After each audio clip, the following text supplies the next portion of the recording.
Our live. Roll up, everybody. Gather, come and join. One man went to mow. It is that time of the day again, and it is that guy again. One man went to mow. The session in session. All is now needed. All that is required now is your presence. Plenty matters to go through. So gather, come. Let's go through those matters together.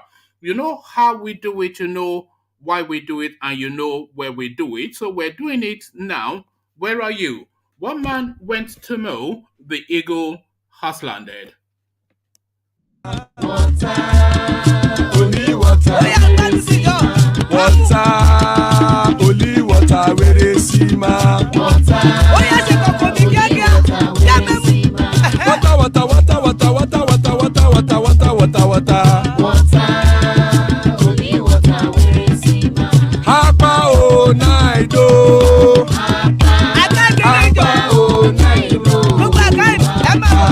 Hapa you don't come o.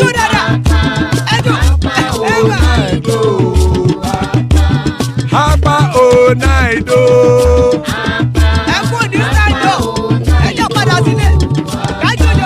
Oro kẹ̀kẹ́ ẹlẹ́mu yé o. And there you are. Oro keke elemu. So I will get the rest of that rendition in a minute, but let me bring you the headlines first.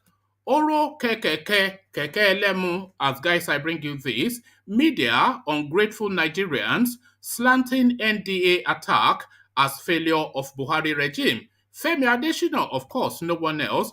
Omodadi, the Afanja of Yoruba land. So this is what he has to say about the loss of the lives of two promising officers in what was meant to be the most secure fortress within the Nigerian space. The second headline, we will only allow state police if under federal government supervision. APC speaking to the space, APC a political party, of course, so quite how they are allowing something is not something that I am especially clear on. But you can substitute and interpret that federal government to mean Fulani supervision, of course, because essentially the government we have in situation is wholly, if not solely, and some people will even argue solely a Fulani government. We will only allow state police if under federal government supervision, which essentially defeats the purpose, of course, the headline attributed to APC. So we'll find out what that is about. Grazing reserves, Yoruba nation agitators, others threaten never before seen protest. So we don't want is we don't want, and I'm not quite sure how Buhari is not having clarity on that. But he will be clear on that at the end of the day. Before the day runs out, he will be clear on that. United States charges three businessmen for trying to smuggle arms ammunition into Nigeria. No prices for guessing where those businessmen come from. It can only be from a certain quarter within the Nigerian space. United States charges three businessmen for trying to smuggle arms ammunition into Nigeria.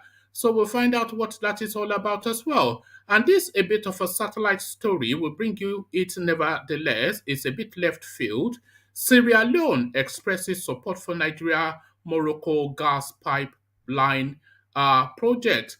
So this is a story that has been bubbling under the undercurrent for a very long time. This gas pipeline now that is going all the way from Lagos all the way through Morocco into Spain. What does it portend for the Nigerian space?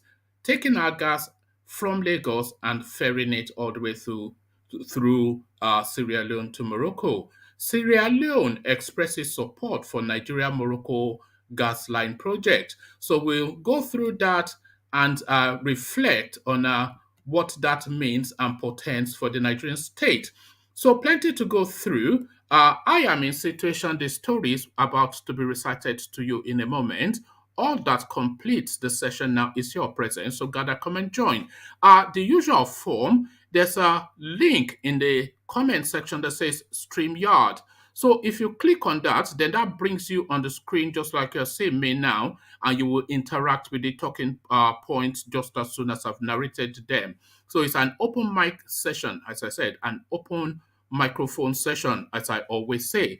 And the open microphone, the invitation to come on screen to come and engage is that hyperlink that says StreamYard. So click on the StreamYard and then wait for me to let you in just as soon as I've rendered the talking points.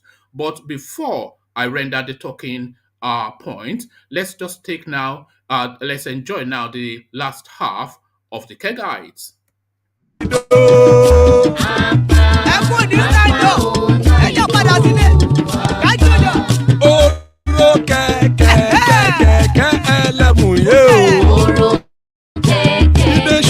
Kẹ̀kẹ́rẹ́ lẹ́mùrè o.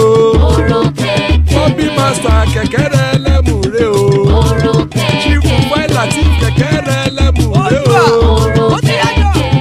Eruku lẹ̀lẹ̀ ẹlẹ́mùdé.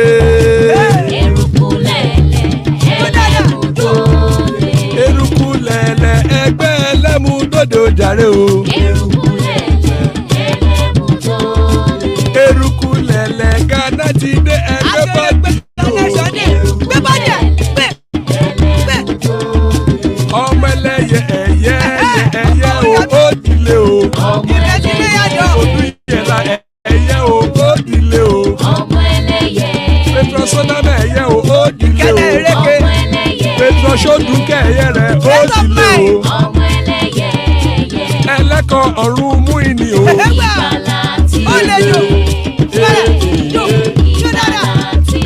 Àkùkọ ọ̀run mẹ́kọ̀.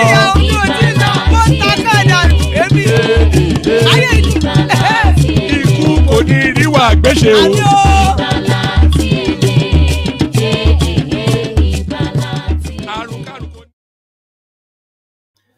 Ikú kò ní rí wa gbéṣe, hehehe. Ikú kò ní rí wa gbéṣe. I am chuckling because I'm just reading the comments that is showing in the comment section. Let me just go there before I go into the rendition. I have tried not to be receiving notification from your channel, but it continues coming. Please kindly block me or I will report your channel at a point. Thanks. So this is Ikechukwu, of course, from the Eastern Quarters. Before the session starts, they've even started their Kurukere behavior. So stay with us, Ukechukwu, but because no doubt in the course of these few hours that we're going to be in session, I will give you no doubt even more reasons to make that report. Media ungrateful Nigerians slanting NDA attack as failure of Buhari regime. Femi Adesina, of course, no one else. President Muhammadu Buhari spokesman Femi Adesina says the media and haters office principle portray the bandits' attack on the Nigerian Defense Academy as a failure of Mr. Buhari's regime. Mr. Adesina, in an article on Thursday, said the media slanted the attack on NDA that left at least 2 dead and 1 abducted to portray Mr. Buhari as a failure. It is both sad and disheartening to observe the construct that some people try to give certain developments in the country. And that came out in bold relief in this week's attack on the officers' quarters of the Nigerian Defense Academy NDA, in which 2 people were killed and 1 abducted. The news headlines, the slant of the stories, the analysis and discussions all tended to paint a narrative of humiliation of our military, the failure of the government, and the fact that anarchy had been unleashed on the land, Mr. Adesina said. The polity has been awash with escalating concerns and rebuke of government structure. Let me take that again. In fact, let me take the entirety of it again. President Muhammadu Buhari spokesman Femi Adesina says the media and haters office principle portray the bandits' attack on Nigerian Defense Academy as a failure of Mr. Buhari's regime. Mr. Adesina, in an article on Thursday, said the media slanted the attack on NDA that left at least 2 dead and 1 abducted to portray Mr. Buhari As a failure, it is both sad and disheartening to observe the construct that some people try to give certain developments in the country. And that came out in bold relief in this week's attack on the officers' quarters of the Nigerian Defense Academy NDA, in which two people were killed and one abducted. The news headlines, the slant of the stories, the analysis and discussions all tended to paint a narrative of the humiliation of our military, the failure of the government, and the fact that anarchy had been unleashed on our land, Mr. Adesina said. The polity has been awash with escalating concerns and rebuke of government's security structure since bandits freely invaded Nigeria's foremost military training institution to wreak havoc on Tuesday. A former military intelligence chief, Kunle Olawunmi, who spoke on Channels television in the aftermath of the attack, said the Buhari regime has been lethargic in going after insurgents because their sponsors are known top functionaries in Aso Rock, whilst some are even governors and senators. But Mr. Adesina reckons that the reaction that greeted the NDA at but Mr. Adesina reckons that the reactions that greeted the NDA attack shows that the country is filled with haters of government and humanity. Watching, listening to, and reading all the deliberate obfuscation of the matter reinforces the conviction once again that our country is filled with haters of government, of humanity, of good, and even of God. They deliberately muddy the waters, rejoice at evil and all forms of iniquity, Mr. Adesina said, blaming citizens for rising, blaming citizens for raising the alarm on increasing insecurity under Mr. Buhari's watch.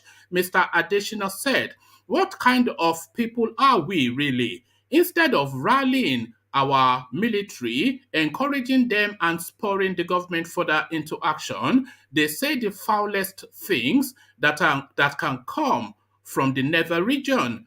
Government is incompetent, the military is no good, they have been humiliated, and they only stop short of doing a jig on television, spewing expletives and concocting conspiracy theories. They simply forget where we are coming from and where we are now. Ungrateful, unthankful, ungracious," he added. Bandits' attack on the NDA comes barely 2 weeks after Mr. Adesina claimed that insecurity is being played up to rubbish Mr. Buhari's achievements. Correspondents had reported that close to 50 people were killed across the country barely 74 hours after Mr. Adesina claimed insecurity is being played up. So 50 people killed. Is that even 50? Did I misread that? Yeah, 50 people killed just within 3 days of this guy saying insecurity is being played up. So I wonder then if a whole village has to be massacred for him to acknowledge the state of the nation. We will only allow state police if under federal government supervision. APC speaking to the space, pardon me.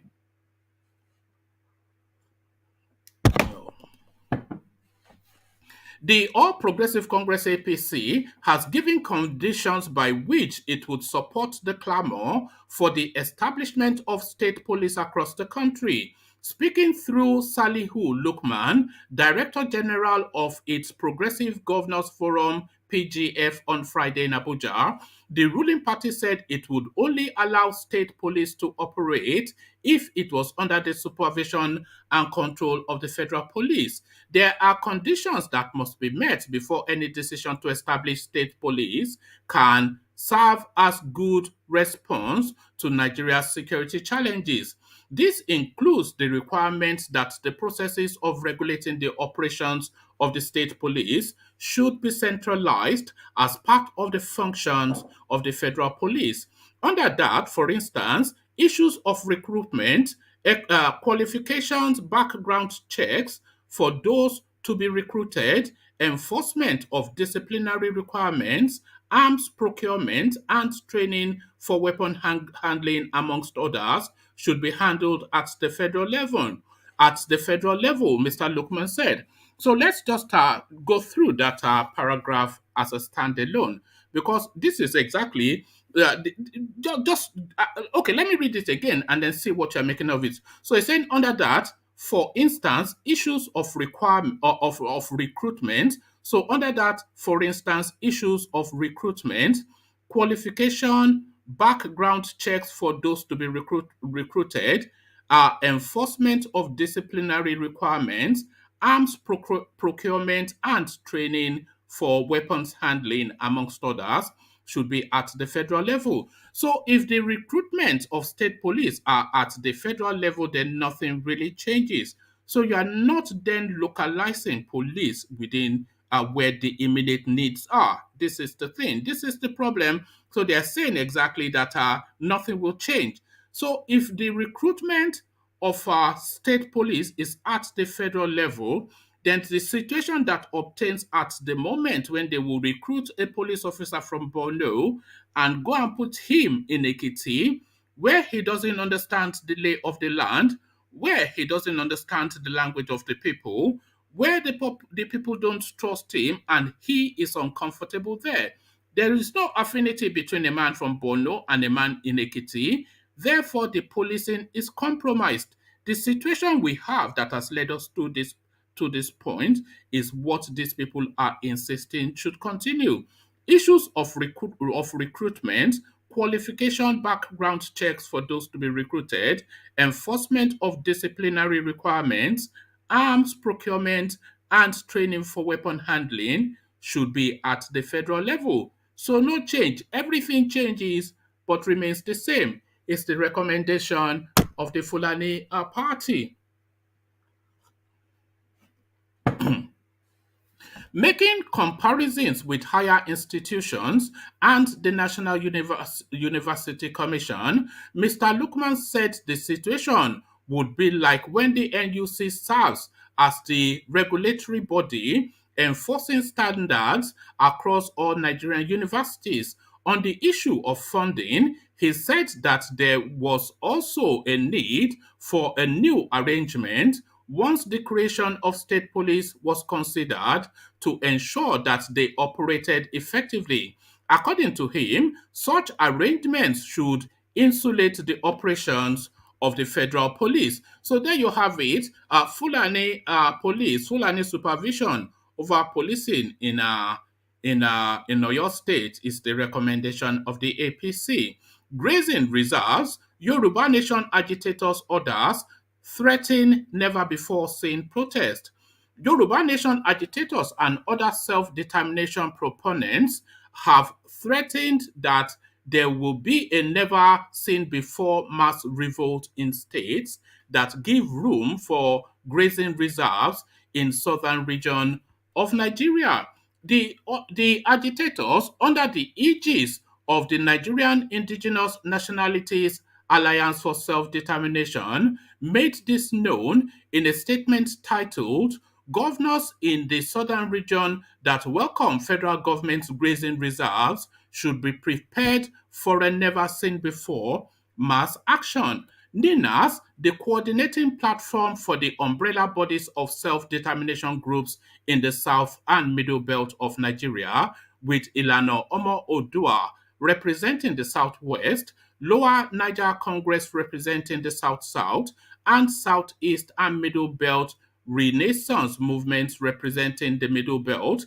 NINAS, which is headed by Professor Banji Akitoye as the chairman and Tony Nnamdi, Secretary General, told governors within the alliance territory to expect a never seen before mass revolt of people should any of them cede an inch of their ancestral land to the central government for Fulani herdsmen grazing reserves.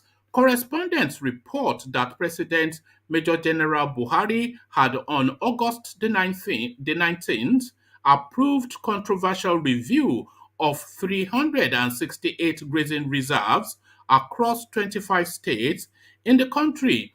Part of the statement reads, we also urge governors within the NINA's territory to respect the wishes of their people on the issue of grazing reserves being planned by the central government for Fulani herdsmen. For the avoidance of doubt, under the Land Use Act of 1978, all lands in Nigeria vest in state governors who hold same in trust for the people, with the possible exception of the Federal Capital Territory. The federal government of Nigeria does not own any land upon which it can establish grazing routes. It follows that any governor in the alliance territory who cedes any land to the federal government in the name of grazing routes will be doing so in breach of the trust in which such lands are held, and worse still, in defiance of the overwhelming will of the people. We say with all sense of modesty and responsibility that the grazing route is an attempt towards grabbing our ancestral land through the back door, which must be rejected by all means necessary. This is not a threat, but a piece of advice. Any governor who cedes our land to the central government for Fulani herdsmen grazing reserves should be ready to face the wrath of the people. Such a governor should be ready to answer to their people on why the rights of the people is being trampled upon and their land allowed to be invaded by a group that has demonstrated that all they are there to do is to kill and take over their ancestral land. Such a governor should know that uh, will the Nanas movement for self-determination is that while that should say such a governor should know that while the Nina's movement for self-determination is peaceful, this continuing pandering to killers, most of whom are being brought in from outside of Nigeria, ceding an inch of their ancestral land, will result in such mass peaceful action that will rumble his state to its foundation. So threats now from Professor Akitoye and Sunday Igbo, not Sunday Igbo, alas, Sunday Igbo otherwise indisposed, but Professor Akitoye and Tony Nnamdi. So the last storyline for this presentation, United States charges 3 businessmen for trying to smuggle arms ammunition into Nigeria. Baltimore, Maryland. A federal grand jury has returned an indictment charging 3 Maryland men for the federal charges of conspiracy, violation of Arms Export Control Act, and the Export Reform Control Act related to export of firearms and ammunition from the United States to Nigeria. Charged in the indictment, which was returned late yesterday, are Wilson Niyila Tita, 45, of Owning Mills, Maryland, Eric Nji, 40, of 4th Washington, Maryland, and Wilson Chi of Bowie, Maryland. The indictment was announced by the acting United States Attorney General, by the acting United States Attorney for the District of Maryland, Jonathan Lenzner, a special agent in charge, James R. Macasso of Homeland Security Investigations, Baltimore, and special agent in charge, Timothy Jones of the Bureau of Alcohol, Tobacco, Firearms, and Explosive, Baltimore Field Division. According to the 4 charge indictments,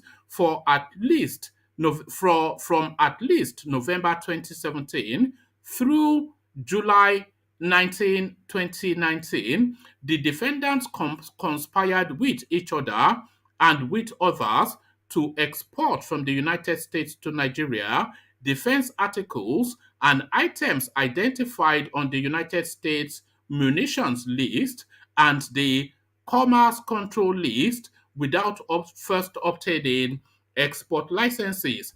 The defendants also allegedly conspired to conceal from the United States that those items were being shipped from Port of Baltimore in Maryland to Nigeria and at least one other location in Africa.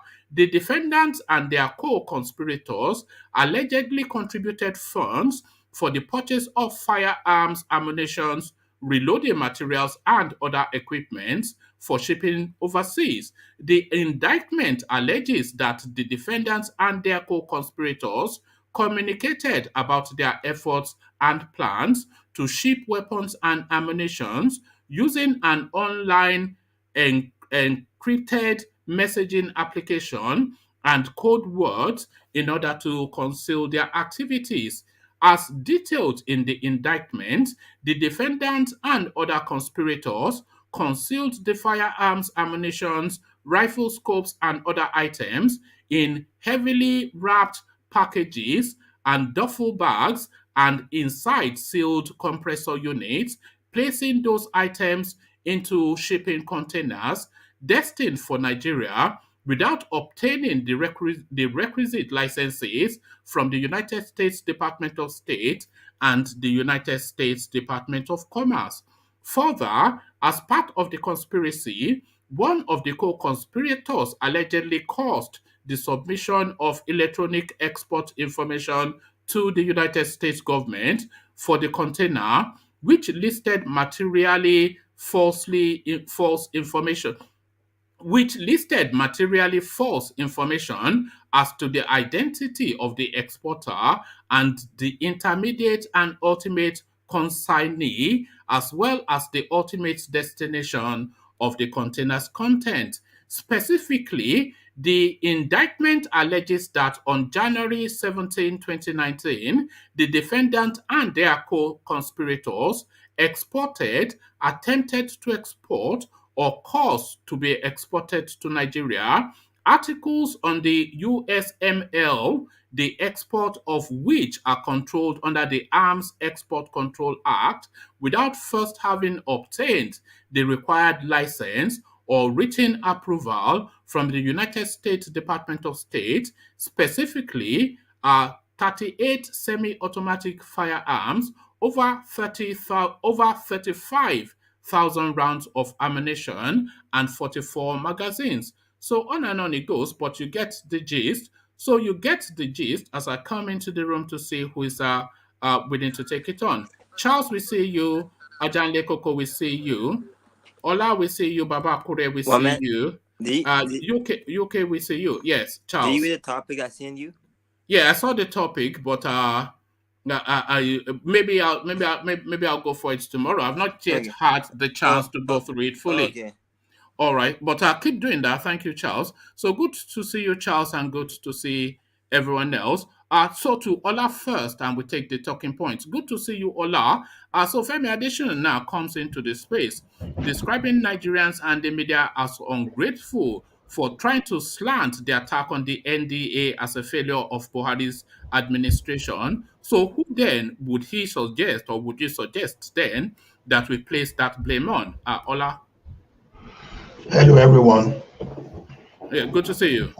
Yeah, hi. Well, Femi Adesina, I don't know, because if I try to compare Femi Adesina with Chukwumereje, it may be that maybe I'm even insulting or trying to embarrass Chukwumereje because even though the two of them sound like a sycophant, but this Femi Adesina issue to me is becoming like a mental health issue to me because when you look at something, you can't just find the reason. You find it so ridiculous. When someone is trying to defend what you can, what you don't even have the basis of defending at all. Now, you call someone commander-in-chief of armed forces.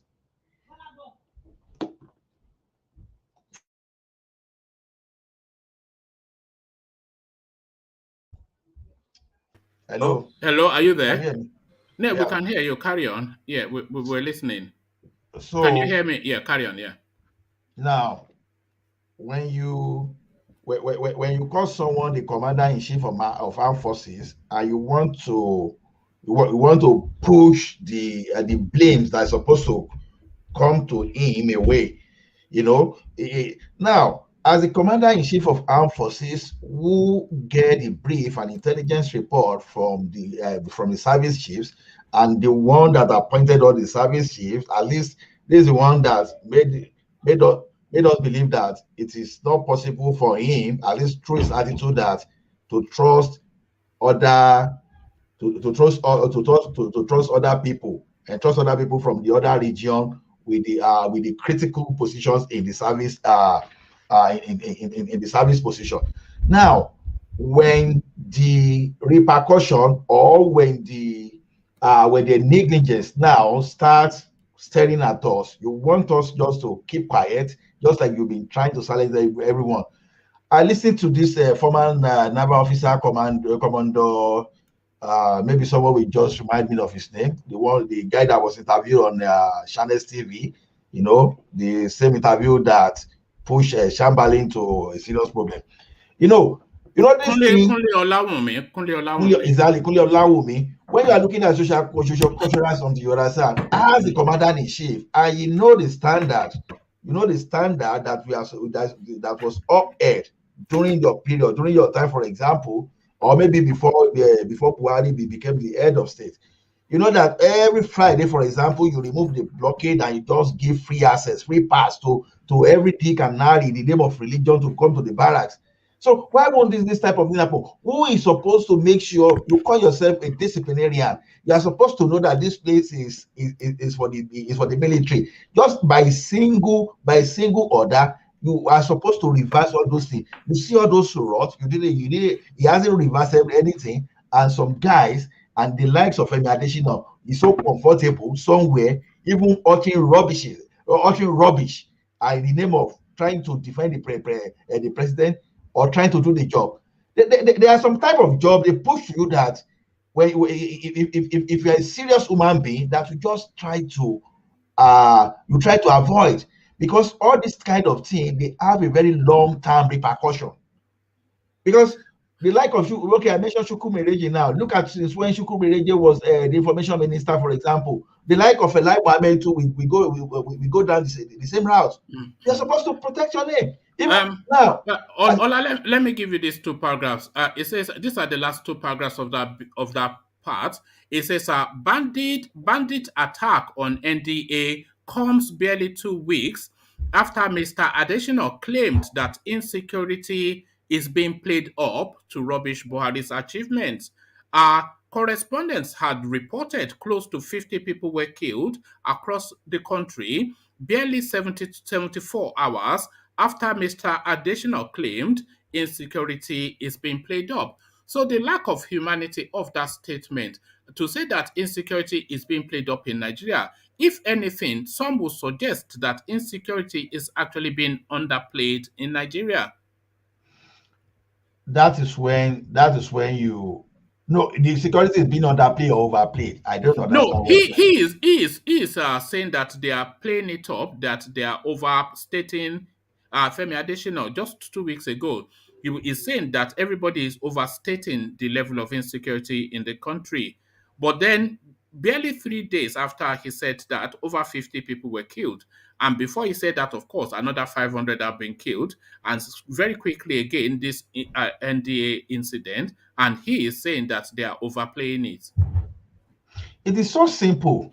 They are making it more than it is. Yeah, it is so simple. It doesn't need to say all these things. It just need to demonstrate it. Let him walk on the street, start walking on the street without his police orderly. Simple. There you go. At least you need to show to us that this thing is being overplayed. Just walk on the street, come to the street of Lagos, travel along the Ibadan Express Road, travel between Kaduna and Kaduna Abuja Road. Don't take any police orderly. Just move. Don't fly. See, this is where people lose their integrity. This is where people don't understand that there is more to life than what you can steal, or even if it's by compensation. even if it's by compensation, because you want to be rich through the government, for example, because today people are not in the government just to serve or just to prove to people that I have something to offer. It's all about enriching themselves. Now, a person like that, because with the type of repetition, should be looking at how to capture the international space as a technocrat. But now he's using himself as just a rag. Do you think To, do you think these people miss the point? People like Lai Mohammed and Femi Adesina, because if he's saying that people are overplaying insecurity in Nigeria, and every Nigerian virtually has had one encounter with insecurity, then what he is saying does not at all tally with the experience of virtually every Nigerian. Not one day goes by that we don't pick up a newspaper to hear that in the double digits, in the tens of people have been killed in the middle belt, etc., all over the place. Kill, kill, kill, kill, kill. And this guy is saying that we are exaggerating it. Do you think he's coming at it from a totally wrong angle? And do you think he doesn't get it? Does he get it? well, if we are even saying these things are coming out through wrong angle, we are just being nice to them, because these guys are bloody liars. No matter they are bloody liars, because even an intelligent animal, even if you train a dog and put the dog on the street, we understand the insecurity in Nigeria is not even being, it's even being understated. That's just because the government is trying to kill. They try to kill media. They try to silence social media. Because the question you start asking is, Femi Adesina is saying that we are ungrateful. Do we have reason to be grateful in terms of security or insecurity? He's saying we are ungrateful, but Can I interject 1 yeah, minute? coming Baba, not Baba Kore, but Ajane. Ajane comment. Bobo. Yeah. Okay. Femi Adesina, when the Minister of Defense in some few weeks ago came out and said everybody should defend themselves, what does that tell us? The governor of Katsina State early this week, told everybody in the state to defend themselves. What does that tell us? That tells us that we are having a serious security problem in that country. So for Femi Adesina now to be saying something contrary, when those that are the Minister of Defense, who is in charge of defense of the country, tell us that Nigerians should defend themselves, and the governor of the state, one of the states that have been ravaged by insecurity. Do you find that statement crass and ungodly to be saying that they are overplaying insecurity? Do you find it crass and ungodly, given the everyday experience of Nigerians, for you to come into the media space and say that we're ungrateful? Is there anything worse than ungodly that we can use? No, it's just, sometimes I wonder if these people, they don't understand that sometimes silence is its own language, and it is not, you don't speak to every space. Why would you come out and say that they are overplaying it, and that they are using it to try and rubbish Buhari, and they are blaming? Who would we blame for insecurity? Is it my mom said that is in should I go to my mom and start blaming in her apartment, to start blaming her for what? Who gets the blame? They are mentally retarded people. It's an odd situation, Yeah, and that is why they are reacting like that. They are mentally retarded. And it's unfortunate that we have people like that in position of power in our country. So, you see, these people, they are serious irritants. The way they are making fool of themselves. Sometimes they are trying to ridicule the entire, the entire citizen of the country, because you can't be saying something that is glaring and you are trying to dress this thing. For goodness sake, a person like Adesina, for example, and you want to come tomorrow, and you want to talk to people, you want to preserve your credibility, for example, and you'll be talking this rubbish that is very clearer than mirror. So I don't know, but I won't blame him though. See, Okay, when let's Obi, just I for want reasons to of ask something. I want go to ask on. something. Yeah. When Obi says something else personally, there are some points I agree with. The only point is this: why should I blame the person like the likes of Adesina, for example, where we have the National Assembly that do not really that the members that do not really understand the purpose of being the member of the National Assembly. But the like of Buhari should have gone like 4-5 years ago, not now for one idiot. No, no, Call no. himself a But Buhari leader is this thing. never going to go easy because he has locked the national. You know that Lawan was not meant to be the president of the Senate. It was meant to, I think, in Dume or something that was meant to be, but It's all they the forced it. servants. Yes, they forced him in there and they paid that guy off. And out of loyalty, that guy said he's going to cooperate with the Buhari administration and is going to pass through everything they bring in most instances. So already, no, that Senate is not going to impeach Buhari. I mean, I don't think anybody has that expectation when they've already declared that they are just rubber stamps, and his master's voice, like lap dogs. So nothing is moving that guy out of situation. Exactly. That's why you now see some kind of idiots, like Femi Adesina and Garu. You know, say Gaba is still keeping quiet now. It's only when Gaba want to go and throw another projectile. That is when you see that person now saying rubbish. The situation of No, Nigeria is this. They say, Gaba make a statement yesterday or a day before yesterday. So That's equally useless, as ridiculous. so ridiculous. Oh my God. He said the Oh killing of my. the attack on the NDA was politically motivated. You can you know, can, so Ah, can you see? I wonder if these people are actually a lot cleverer than maybe the incredulousness of their statements is what they do. Are they trying to just scramble our brains with this nonsensity You just see, to take us to some space? I don't understand it. when I say these people are suffering from mental incapacitation, is so simple. Look at it But this way. hold on, Ola. They are not mentally incapacitated, though. Femi Adesina used to be a senior journalist before he went into the government space. Is a man that already had a pedigree in the Nigerian scope before he went into so he's not an idiot. We may not like so this. I don't know about Gabashewu, who personally I consider to be an idiot. But Femi Adesina is not an idiot. He's just compromised. But how far would you sell your integrity to this space is the thing. I don't know, that man. is the point. You just make the Yeah, point. it's still part of mental incapacitation. Someone that's mentally incapacitated can be a professor, but when you cannot make a sound judgment and think like maybe 2-3 days ahead, it becomes a serious problem. No, How did I say guys. so? Ola, Everything. if I may just quickly interject. Yeah, So come in, yeah, Ayo. yeah, I think these guys, they're not stupid. They're not mentally incapacitated in any way, shape, or form. They know exactly what they're doing, and they're counting on the timidity and the cowardice of people in the South. That's clearly what's going on here. They're not silly.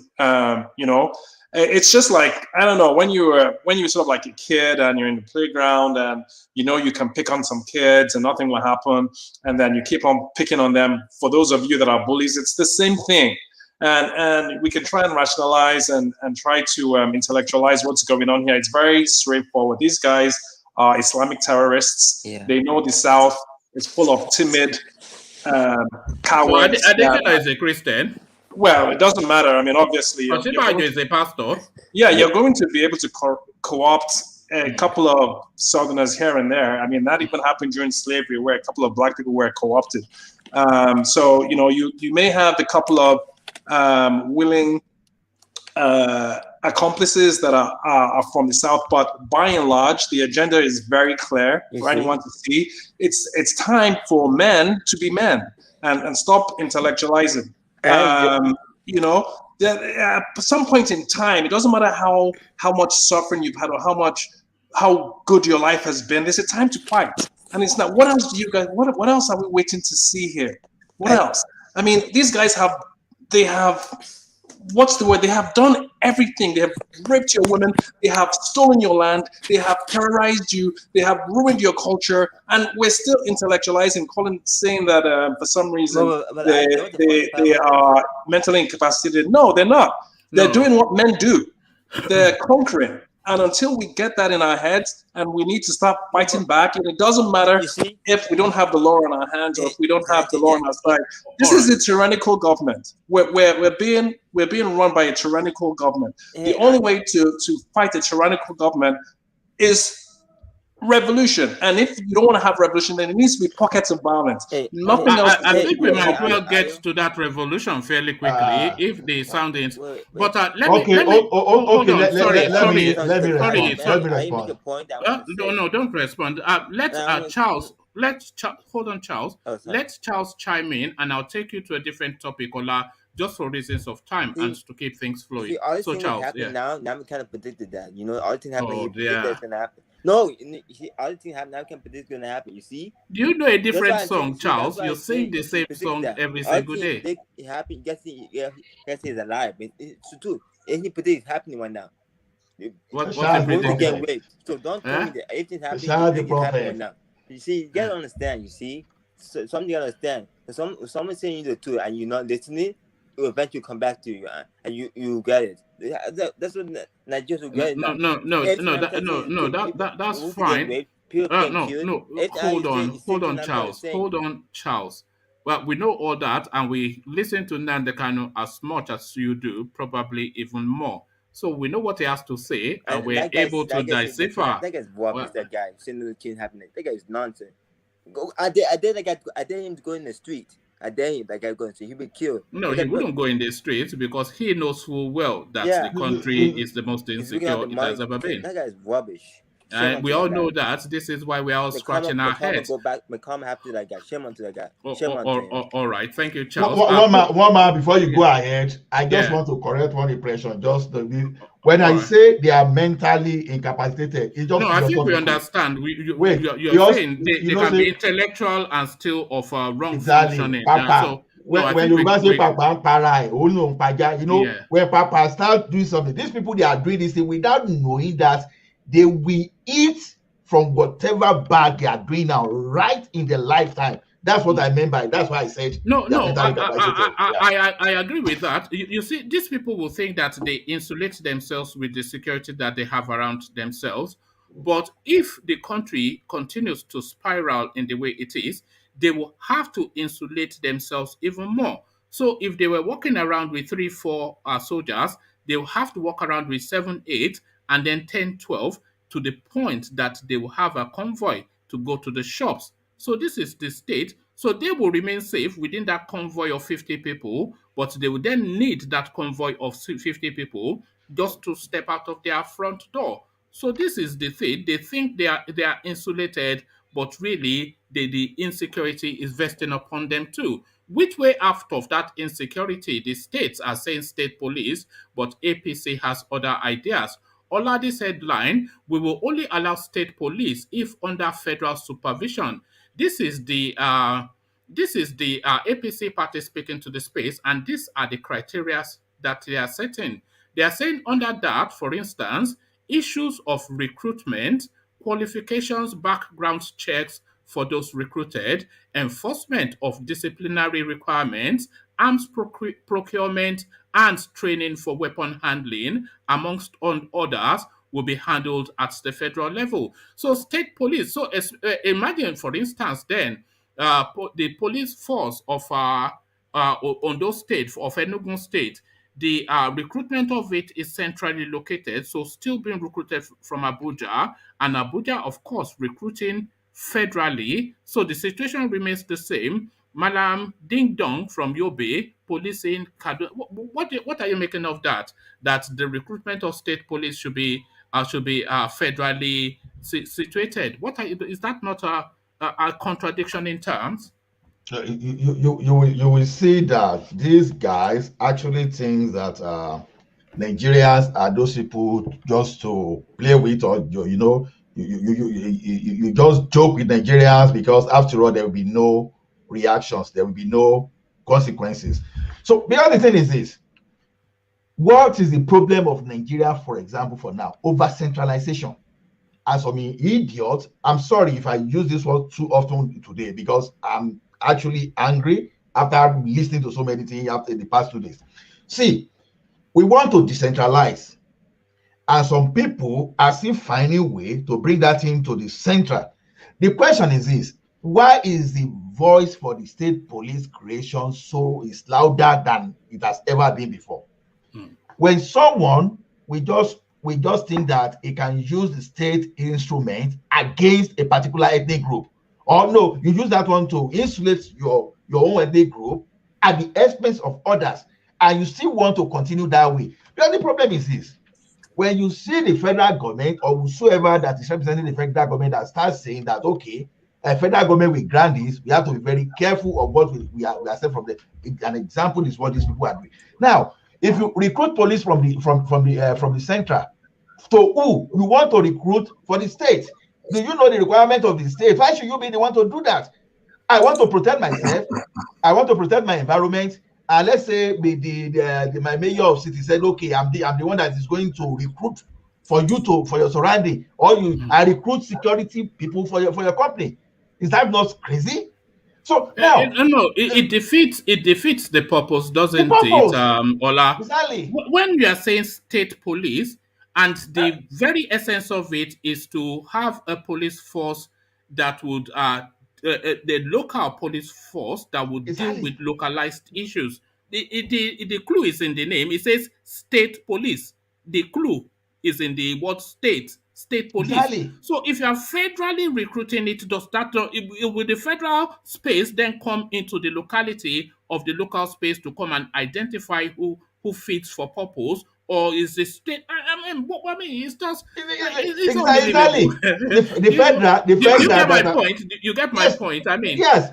The federal that has built everything, you have built the DSS, you have built the military intelligence, you have abused the immigration, you have built the custom, and you still want again to capture the state. What's so important to you? Is it what interest to you? What interest to you, and what is it that you are protecting that you just want that thing at all costs? Good. If you want to regulate, if all of these criteria are built into the state police formation, if they legislate all these things into state police formation, then it's a case of everything changes but remains the same, because all of this is already the requirements of the federal space, so nothing changes. Exactly, because the federal police and the federal security agency, for example, now who is monitoring them? You that you fail to monitor yourself, you want to monitor something somewhere. Is that not mad? Yeah, that's the only way they're going to maintain supremacy and keep on having their terrorists kill you and not have you be able to do anything about it. They haven't prosecuted one of those herders, not even one. Have you heard of one of them going to jail? So no way. I mean, yeah, exactly. So the fact that they're talking about controlling state police is exactly what's already going on, and nothing is going to change. It's time for people to just be men. I'm sorry, but I'm beginning to feel a little worried about my people, Yoruba people. It's time to be men. It's time. All this thing that we're trying to follow. There's no law to follow. These guys have pretty much just pushed us to the wall. They have. I don't know what else needs to be done. What are they going to do? Drag the Oni of Ife out of his palace and beat him on the street for people to start saying, enough is enough. I mean, that's the only thing that's left. There's nothing else that's left. These guys have acted with so much impunity. Now we're waiting for them to give us the go ahead to get weapons to protect ourselves. How many Yoruba billionaires are there on the planet? Put some money together and start arming yourself. Look at what the ordinary Taliban has done to the strongest military on the planet. It's time to just man up. It's time. You see one thing. You see one thing about that is this: if you want to depend, although I've heard something that they are doing something really, because all these Fulanis and these people you are saying, you don't want to face them for now, because all those criminals already, all those money they be taking from all these ransom dealings and all those robbery, all those things. They've already amassed weapons. They have enough. They have and enough Yorubas are waiting for permission. Yorubas are waiting for permission to buy, procure AK-47s. Oh, there's no law that allows us. I mean, it's so silly. It's clear what's going on. But what are you suggesting, though, Ayo, is the thing? What are you suggesting? What I'm suggesting is civil society has been too quiet. Right. And that's where it needs to start from. The elitist civil members of the civil society need to all speak in one voice. Enough. We're going to do what we need to do to protect ourselves. Revolution is never led by the elites, ever. I've never heard of it. Well, unfortunately for us, as Yoruba people, culturally, that is what we need to feel empowered. The Igbos are not like that. They have more of an individualistic culture. For us, we need to feel like we're being supported by our traditional leaders, which would be our civil society, the elites in civil society. They all need to speak in one voice, or they're not going to have a kingdom they're not going to have a kingdom to lead, even if it's just. Or how can they speak with one voice when they are not of one interest? Not all Yoruba elites want out of what is that one? They want DJ Copy or Tedola. He doesn't want out of Nigeria. Well, this isn't even about wanting out of Nigeria. This is about being able to have our own police force, first of all, and this is why they will never, because that's pretty much the most important thing. If you have your own security agency within the confines of your state, and you have your own legislation that says, just like in the States, murder is a state offense. It's not a federal offense. You'll be able to catch these marauders wherever they come from, prosecute them, kill them if they fight you back, and jail them. And the federal government won't be able to have any say. That would pretty much solve Nigeria's problem. I'm telling you, 90% of our problems will go away. You see, a good percentage of the solution, Ayo, I think, is in this state legislation thing. And there are three things to it. One, the formation of it. Two, the recruitment as it's been discussed. And three, the weaponization. So if they're able to have state police, which is localized to the states so that they can recruit and form it, and they have access to weapons to weaponize it, that will go a long way to solving these insecurity problems, because they'll just recruit en masse, weaponize en masse, and force these people out of their state. And then they put the federal police further back on federal roads and federal institutions. Then there should be no need for, there'll just be a satellite presence within all the states. Well, sure. But I see what you're saying, but it needs to start small. It needs to every sort of like good reaction starts from one small spot. And we've had many. All your people need to demand is, we know this Waskilu guy who was in Ibarakwa killed and maimed a whole bunch of people. Every day. He just stroll back. It's in Kwara State now. Exactly. Every day, your people need to be asking the federal government, why isn't this guy prosecuted? Until he's prosecuted, we are going to protect ourselves. That's all that matters. Until that one guy is prosecuted, because we know he has committed crimes in Yoruba land and he's not being held accountable. So we can't clearly, and we caught him when we presented him to you. We made it so easy for you. We gave you all the evidence, everything you need, and you still refuse to prosecute this guy. So until you guys start prosecuting, we're going to run on the assumption that this is a greater plan, and even if it isn't, we're not going to make ourselves vulnerable anymore. So we're going to take steps to protect ourselves, and we're going to arm up. And let them come and try and do what they want to do. And this is silly. All right, thank you, Ayo. We share your frustration, but back to Ola. Yes, Ola, so do you share Ayo's frustration about how they are trying to tie this state police up in legalese and, politics talk, and just pit it down and just fade it, the way they try to fade Amotekun away? What are you making of what this thing is?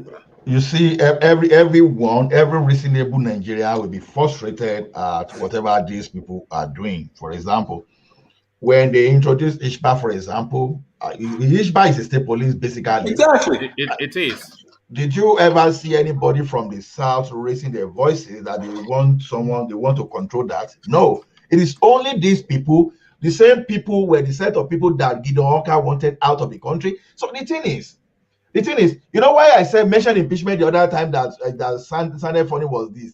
Look at it. We have 6 geopolitical zones, and out of that 6 geopolitical zone, 4 of them are in trouble. The question I want to now ask is that why can't the remaining 4 gather together, find a way, impeach this criminal, and throw him out of power? Whatever that is going to happen, and let's face this reality. And now, okay, we are now talking of state police now, for example, the idiots, all of a sudden, because do you know why they are now saying they want to control? Because they are feeling the pressure. Now they now notice that there's no way out, they cannot escape this thing, that it's just a matter of time. The state police will come into we come to reality. Fruition. Yeah. Exactly. I agree with you, Ola. You see, events are propelling such that the argument against state police is no longer tenable.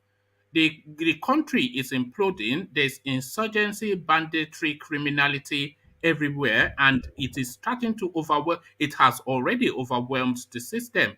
The system cannot cope, and one of the key reasons is understaffed, but more instructively, too centrally controlled. So before they get the order from Abuja to arrest the pickpocket, he has walked away, etc. So the argument for state police, just by the sheer volume of criminality, is so overwhelming that they cannot push it back anymore. So they now want to control it, to Fulanize it. So how can you say that the recruitment for state police should be centralized? There's nothing that defies reason and logic and brain more than that.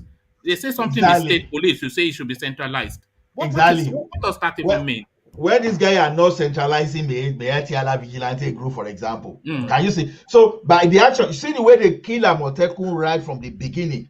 Now, anybody that made mistake of aligning that type of this type of proposition, you know already that it's just a dead strategy from the beginning. So going back to that, going back to this, if you have a state police today that's licensed to carry weapon, now that they want to control the importation of munition from this thing, I don't have problem with that. You understand? If you put him in charge of those people that will be one of the strategists around the state police, for example, one of those things that I will do is this: just to find a way to empower the state police to be able to manufacture their weapon. If you like control it there, then we do some kind of local making. We know we have some kind of foundry locally that we are going to build our ammunition there, at least for bullets, even for bullets alone. So these guys, they know exactly what they are doing. That's why they want to capture that thing from the strategic level, just to make sure that, okay, as we are doing this policy, we want this policy to be a dead policy right from the beginning. So whosoever is, to me, what I keep telling my people that I know is that look at all these idiots, that politicians, whosoever that is giving something that is not favorable, mark their face, so that if it's during the election, there are too many of them. Now, how many faces can we back? It's all of them essentially. We are all. People versus the elites in Nigeria. It depends on the number of people we have now. So going back to all these our civil organization, this thing, you understand? These guys, this civil organization, these people, they are not like they used to be before.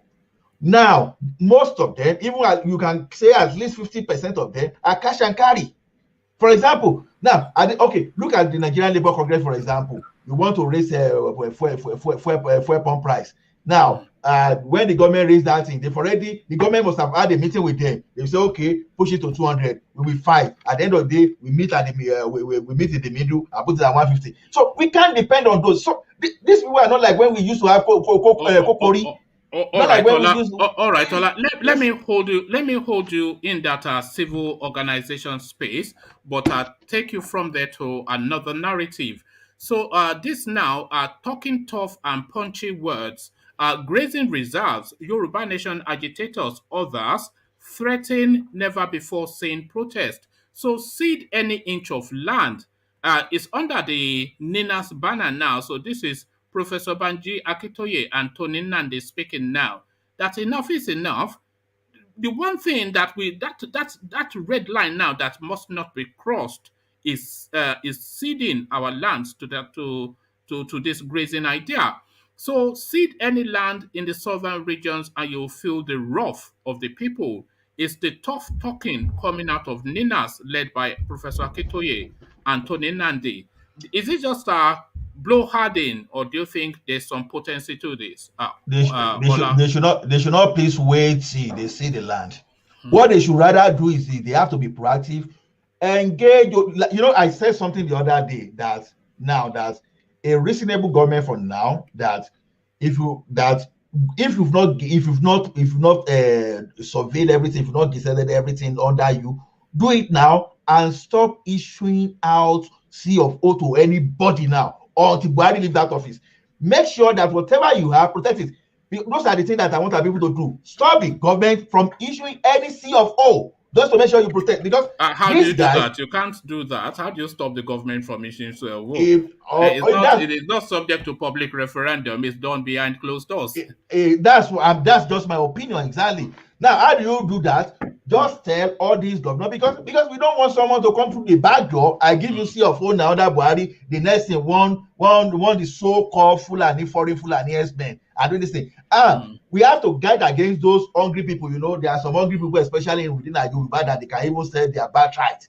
They will sell their land today, and tomorrow they'll be claiming Awalanile, all these Omoibo. When you were selling that land, you don't know that you are dealer. Someone gave you million, you sold it, and later you can't tell 10 years later we are the owner of the land. It's stupidity. But do you think this threat of mass protest, do you think it has any bite, or is it just because we've had them blow hard before, but they've huffed and puffed, but they've never blown the house down? So is this just blow harding? Is this just talking to space?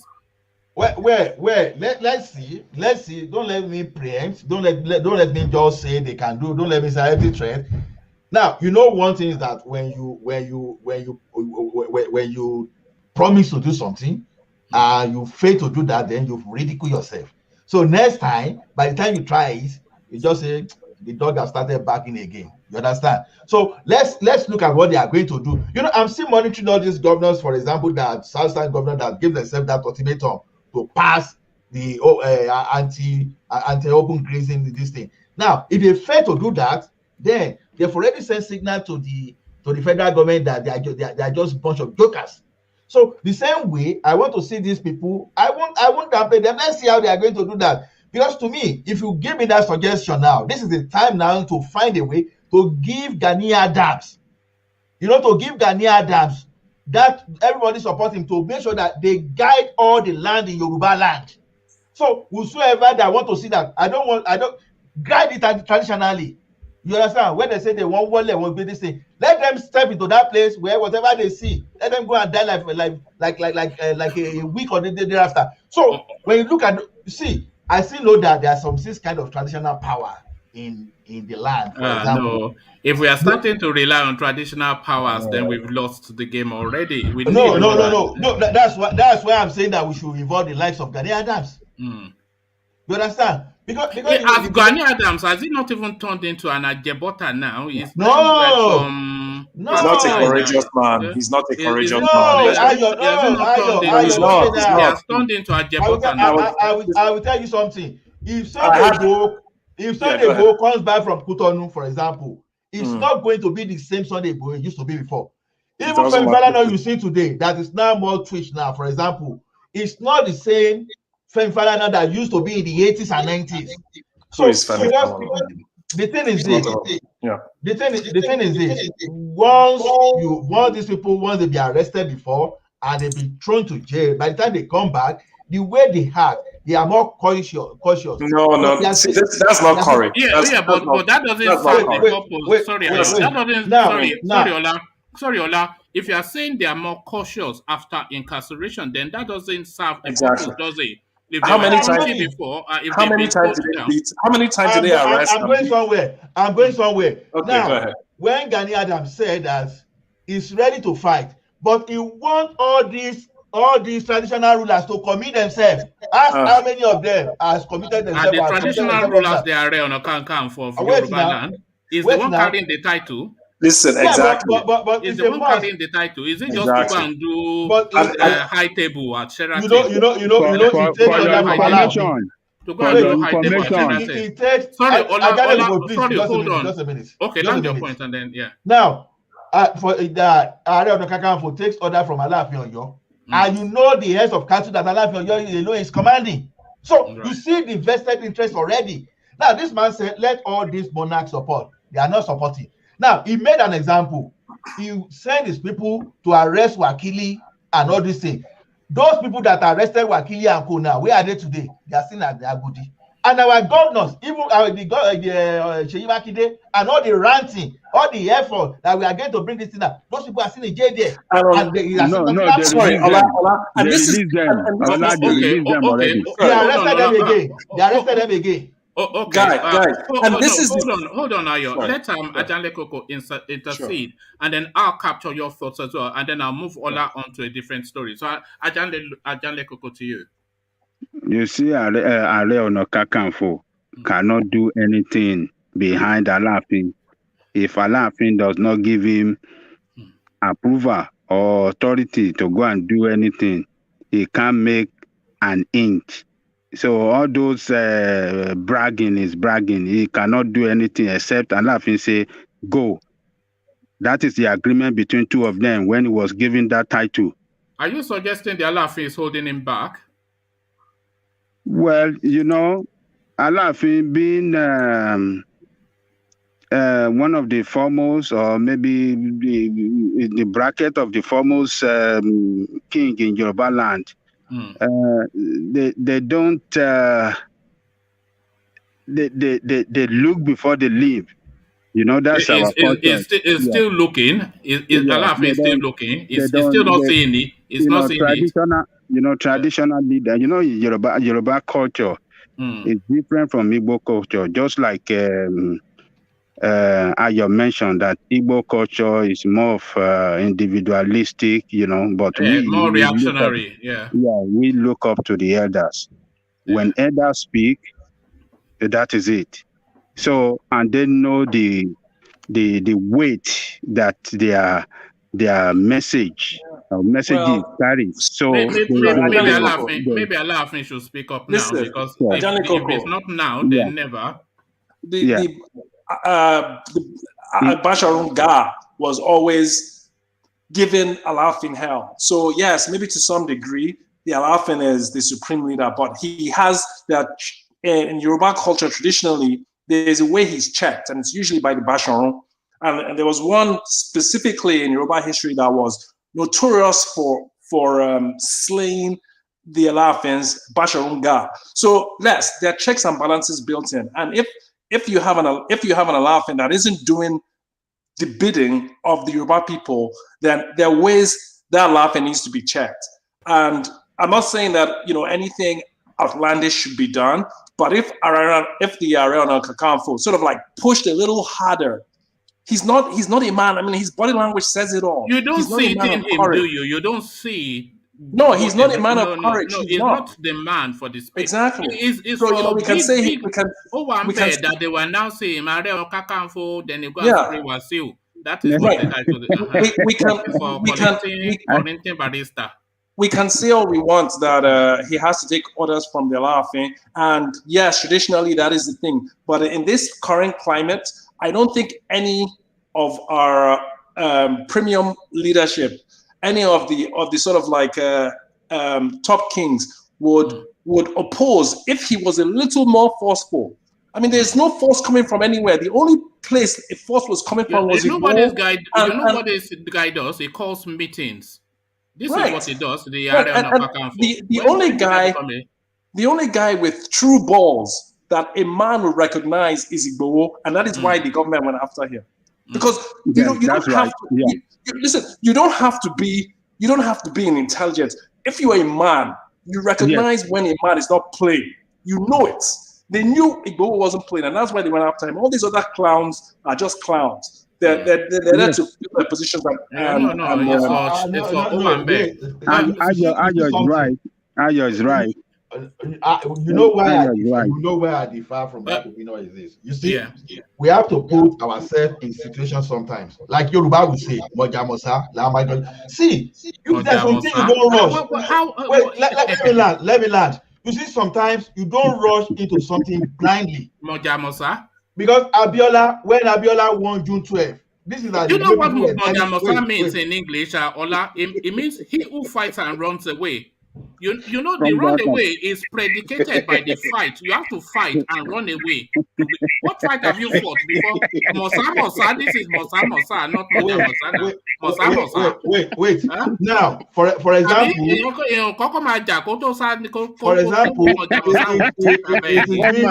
one man, why? No. Look at this guy. What he's trying to double dutch us with parameters. Okay. Don't double dutch us. Can I go ahead? Now look at this guy. He was the first person. You see when this guy has been alerting all our leaders.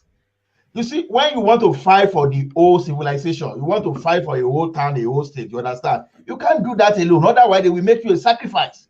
You will become the sacrificial lamb. But that is embedded in the title now. No. Even if it's embedded in the title, then let it be a mistake. Not let it be that you do that intentionally. You know, someone can fight and die. Goes in the this is what I'm saying now. If you want to fight in a war and someone died accidentally, it's different from when you know that you are going to die and you face it immediately. It's different, two different things entirely. This guy alerted the whole Yoruba nation that we already been surrounded by this Fulani. Sorry, Vin. I want to move Ola on when he finishes what he's saying. Now, this guy, for example, has been the one to arrest all these people, Wakili and Co. Even though Sunday Igboho went to that place, Sunday Igboho was just like a crusade. But this guy, they went silently without even telling anybody, and they captured Wakili. Meanwhile, Amotekun and the Oyo State Police Command, they went there, they could not do that, they could not achieve that. And this guy went there and they captured. And the next thing they were arrested. Now, look at this, what Yoruba this is doing, because to me, when people are saying we should now carry out this thing, we should be very careful. Carry cutlass, all those kind of things. You want to carry cutlass to face who, for example? Someone carrying the AK-47. It's not like that. So that's why you say the likes of Professor Yakito, they are not stupid. The like of Tony Nnamdi, they are not stupid. Now, when they approach United Nations, we have two different things. You understand? We can continue until these people will be recognized or already be recognized that we can fight totally for our self-determination. Secondly, we can apply to become the protectorate of United Nations. So these are the strategic things that these people are doing. Because we've been captured already. So these people just want you to do something and they will go into full-blown civil war. And you don't even have knife to fight these people back. And we are saying fight. No, I don't support that. All right, thank you, Ola. Let's hear. Vin. Let's take your comments quickly, and then I'll move Ola on to another topic. Vin, let's hear from you. Yes, I was trying to just chip in something. You see, the old southern Nigeria has, stayed in the latrine. Permit me to use that word. They have stayed in the toilet for too long. So the flies that they don't expect are now visiting them. That is exactly what is happening. If you look at it's like the South has no vim. There is no vigor anymore for them to even stand up and even defend their own. It's like they are afraid of what the caliphate will do to them.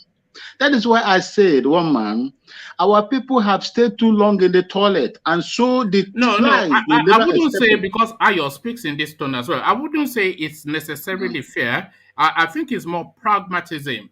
You don't rush headlong into a bullet, which is what people pushing for. You have no guns, and they have sophisticated weaponry. So you don't take them on. So you have to be strategic, and you have to be. What I'm saying is this area it requires guile and thinking. If you say you want to outmuscle them, they will massacre you. They will massacre you. That's what will happen. You can't outmuscle them now. what I'm saying is this: they have stayed too long in the toilet, and the flies they don't expect are now visiting them. If they tried, supposing they started earlier on, supposing they we are started where we earlier, are. You know, we are where we are. you see. So we should not be talking like this today. No, Vin, we started earlier, but the problem is this. Immediately they got democracy, they went to stay because this set of people don't That's what I'm saying as well. They faced Abacha, that Abacha doesn't care, shoot and kill. You know, even with that, they faced him and they succeeded. But when it's come to politics now, they're now divided now because you know it's just ambition of one man. It's an ambition of one. It's the ambition of one man that is dividing the entire Yoruba nation. You see, Ola, you understand? All right. Sorry, Vin. Just for reasons of time, let me move it on. You know, just because there's so many people, and Ola is the first person so far. So Ola, Ayo was saying that people should weaponize, and it looks as though some people are already taking that advice. United States charges 3 businessmen for trying to smuggle arms ammunition into Nigeria. So of course, I am looking to the eastern quarters, and for good reason. Wilson Nuyila Tita, also 45, Eric Nji, 40, Wilson Che Fungo, 39. So all Eastern names, and it looks as though now that are called for Ayo that you have to be more potent in your pushback. It looks as though that's been heeded. What are you making of this? Are arms being smuggled from the United States to essentially the eastern quarters? Well, it is unfortunate that whosoever gave those people that kind of advice. You see, when people talk about smuggling arms, it's not as if you go to a country that is well organized. I mean, you go to Togo now. You don't not the United States. You scan this thing through. They will know everything you want to. You know. Before you can import weapons. You know the lot of government clearance we get. For example, even as an individual now, you want to import a weapon from this thing. You get some level of clearance before they can even allow you even to start even negotiating with the company. And the company that will negotiate with you will make sure that this type of clearance you get, you understand, is substantial for them to move that thing. Now, for someone now trying to now conceal weapon into, oh my goodness, because how can people stay? Because the problem is that you start wondering that as civilized as people are, as you know, you have information on the internet, you have everything, and everybody, the knowledge is so much that you know that quite well. Smuggling that kind of thing through airport is not the best. Even if you want to use lead. No, I think they are doing it through containers. What they are doing is they are wrapping it tight. They are putting it in pressured containers and sealing it off, etc. So they are trying to disguise it as best as they can.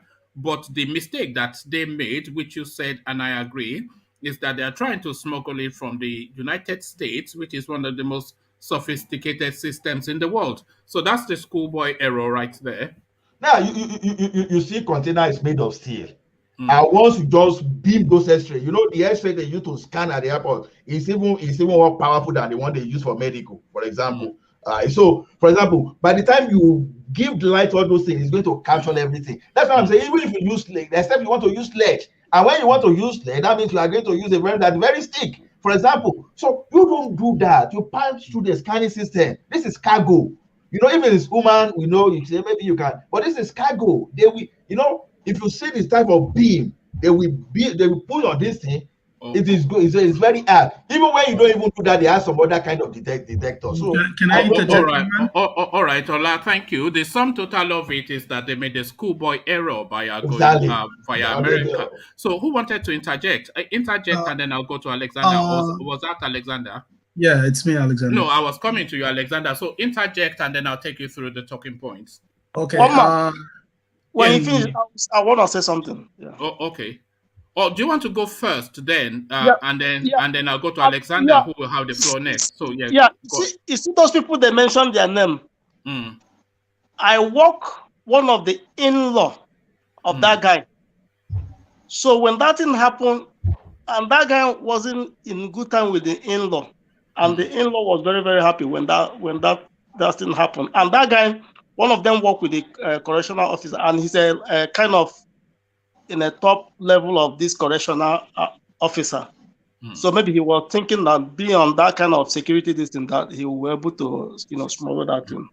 All right, And thank you. and I know I know all those cities you mentioned. I know the city because one of the cities even close to me, All right, thank you. So when we come to you, you give us a more expansive thought on that. Let's go back to Alexander now, who has the floor. So the talking points are ungrateful Nigerians, slanting NDA attack as failure of Buhari. Omodadi speaking, Femi Adesina is saying that how dare you after all that Buhari has done for you. So who gets the blame then for insecurity in Nigeria, Alexander? Femi Adesina is just doing his job. I mean, to me personally, I really despise the guy, his attitude, his arrogance when he's talking about issues, the way he acts in front of the news agency. But something that annoys me the most is the fact that why don't Nigeria journalists grill him when they're doing interviews? They allow him to speak with such arrogance without actually asking vital questions. When I watch channels or when I watch other news news network, when they interview him, they just look like they're scared of actually asking questions. When you see foreign medias like CNN or BBC, they actually had questions. Why do you think nobody ever asked him facts, give him facts? Shall I tell you why they don't push him hard? It's a combination. It's a combination of two things. What they practice in Nigeria is brown envelope journalism. Anytime a big name comes like that, he comes with goodies, which usually comes in a brown envelope, and it usually contains dollars. So brown envelope journalism one, and then the second thing is it takes a lot for them to get a big name to come and appear on their station. So if they push him too hard, then they know that he might not then appear on their station anymore and go to a rival station instead. So that is why they corset them in all of those soft sell questionings that they give them. So that's just my thoughts. Yeah. Because to me it's pretty ridiculous what comes out from his mouth. He's a joker, isn't he? He is absolutely a joker. Not only a joker, he is a narcissist too. He's insane. He's a narcissist. He believes so much on himself, and he believes in the power he has right now. He doesn't know he has a very limited time to be in that space where he is. I have so much pity for the rest of like Garba, Femi, what they're gonna do after Buhari leaves power. Most likely they will move to abroad and live in somewhere else. Most likely. Yeah, let me move from that space then to this now idea that state police has to be under the supervision of the federal police, which so a lot of people will say a contradiction in terms. The two don't seem to fit together, of course, because the idea, of course, is already in the name, state police. So federal supervision, federal recruiting, but you're calling it state police. How does that work, Alexander? Okay, state police being in the that's really ridiculous in my opinion, because when you have the government deciding who to put as part of the state police force, what's the likelihood of them not putting the Fulani headsmen or the Boko Haram? Nothing changes, does it? If you are recruiting federally for the state, then you continue as you were, which is the problem in the first instance. Isn't it the same thing as a normal police? Yes. At the moment, what's the difference between the state police when you have everybody who can just come in? And by the way, when they have the state police, I believe the government is going to make the people in charge of putting the security agents most likely a Hausa man or a Fulani man. Of course, this is why I use that headline that they want to put it under Fulani supervision, because that is the tone of it. Exactly. That's how it's going to be. And what's my issue is the fact that if they pass this law or this bill, it's going to be passed because most of the senators are very weak. You know? Yeah, I was going to ask you that because a lot of people say the Southerners, they don't have the punch and the verve. So do you think they will have it in them to be able to resist this, or is it like you said, just another petroleum industry bill? They will. They don't even the open grazing. You can see Dave Umai already, even in the even in the group, to support that. You know, there's some people who I know are going to eventually support, for example, the open grazing. You're going to have people like Hopo Zodima. That's for sure. He spends more time in Abuja than his own state. So that's for sure. You have people like Dave Umahi. That is for sure. You know, there's some people who will always bend to the will of the government because they first of all, they know the way they got into that power was by the government. So they will always support whatever the government forces them to do. It's just the funniest thing, you know. You say something state police, but the recruitment comes from the federal government. It's just unbelievable. But It's pretty unbelievable. equally unbelievable, this grazing idea now, it looks as though, like you said, when they want to push these things through, they will push it through. But the Yoruba Nation agitators are threatening otherwise. Grazing reserves, Yoruba Nation agitators, others threaten never before seen protest. So you can protest all you like, or do you think this protest will change anything? Do you think in this instance the indigenous people will have their way? Because this is now the final call now. They want to situate Fulani colonies in the south. So if we don't resist this now, this is the end. But at this protest, what are you making of it? The protest, first of all, is just a statement. It's not a really, there's no guarantee in that, you know. Yes, it could make a difference if people actually are willing to come out.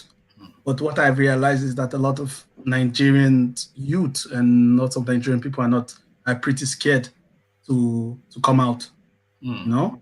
So do you think Ninas has enough influence over the space to call for a protest that people will attend? Because I see Ninas as an ivory tower sort of organization of intellectuals and high grammar sort of people that are completely divorced from the everyday person. So do you think Ninas can call for a protest and it will happen? The Ninas has a lot of work to do, especially when it comes to the people in the ground, you know, because not the average Nigerian man is not. They are too distant. I mean, look at Professor Akitoye and look at the man on the street. Look at Tony Nnamdi and look at the man on the street. That's why the gap is too wide. That's why they need an olive branch, somebody in between. Yeah, and Igboho Kanu sort of, yeah. Some maybe not necessarily Igboho Kanu, but somebody who can be able to communicate in a sophisticated way and also be able to communicate to the street level people. You know, you need a champion for the people, sort of. You know, that's why you see when there was the Yoruba agitation, when there was Sunday Igboho, it was really moving really fast because you had somebody who comes in, speak the Yoruba language, who is from the street, who can easily be relatable. That Professor Akitoye Sunday Igboho, that's the perfect mix. So go for Professor Akitoye can go at it at the policy level, and then he explains it to Sunday Igboho, who takes it to the street. So that's the trajectory. That was but the problem. If they don't have that trajectory, then they don't have a line to, yeah. That's the problem IPOB faced. They had the street face, but they needed somebody who was more intellectual, who can be above. You could have Nnamdi Kanu as the face of the organization, and then you can have somebody else who's the brain of the organization, you know?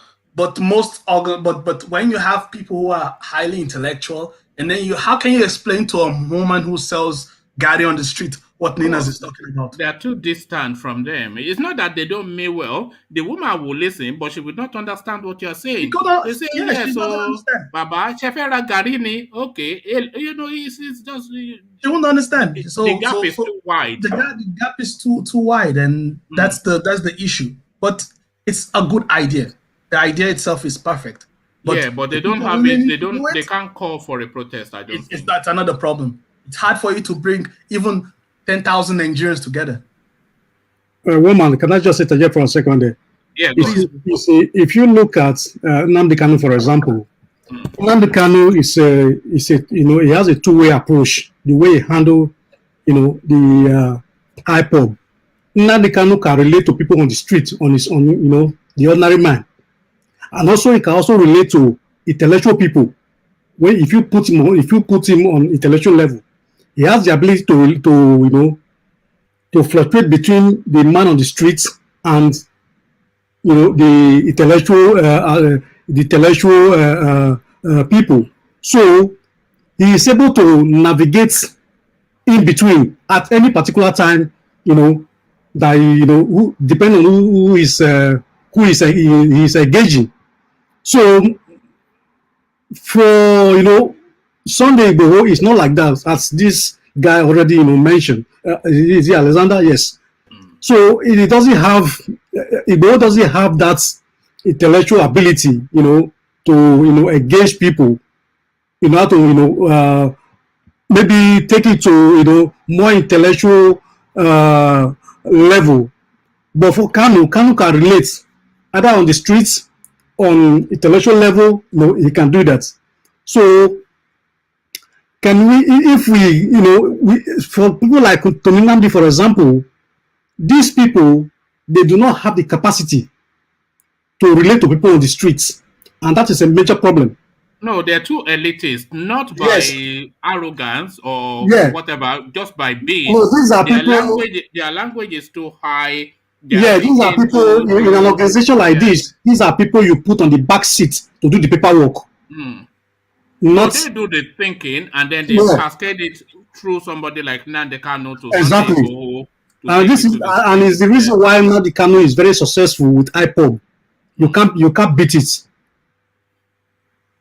All right, thank you. Would you agree with that assertion, Alexander, that the Senate just chimed in? Yeah, that's a brilliant assertion, as Alexander Gomez said, and that's exactly what I wanted to say. But also, you can also see sometimes that when you're pursuing a separatist agenda, you have to be void of emotions. And Nnamdi Kanu, for example, is a very emotional man, maybe because of what he has been through, what he has, when somebody attempts to kill you, what you have been through life and what you have seen, How much of that emotion do you think is put on? How much of it is just for the cameras? How much of it is just a stunt? That's a very complicated question, because you can never. Because I see the guy as an actor in many ways. He's an I know actor. you do. I know you do. I know you do. We say we will just chant efulefu. Even when the efulefu doesn't fit into the speech pattern, they will say it because it's just anyway. Let me know. Yeah, but everybody knows why. Even if it's an actor, he's an actor who performs his own stunt. So if you perform your own stunt, you have a risk of getting injured at the same time, which he's been arrested by the Nigerian government. I don't think he's happy right now being in the cell compared to being at home. It's not how you can say that. And he has pushed a certain agenda to a bit of negative level, to a certain youthful Igbo people coming up. You can even see Charles. Young Charles is already chanting IPOB mantras. Look at that, radicalizing the youths. The truth.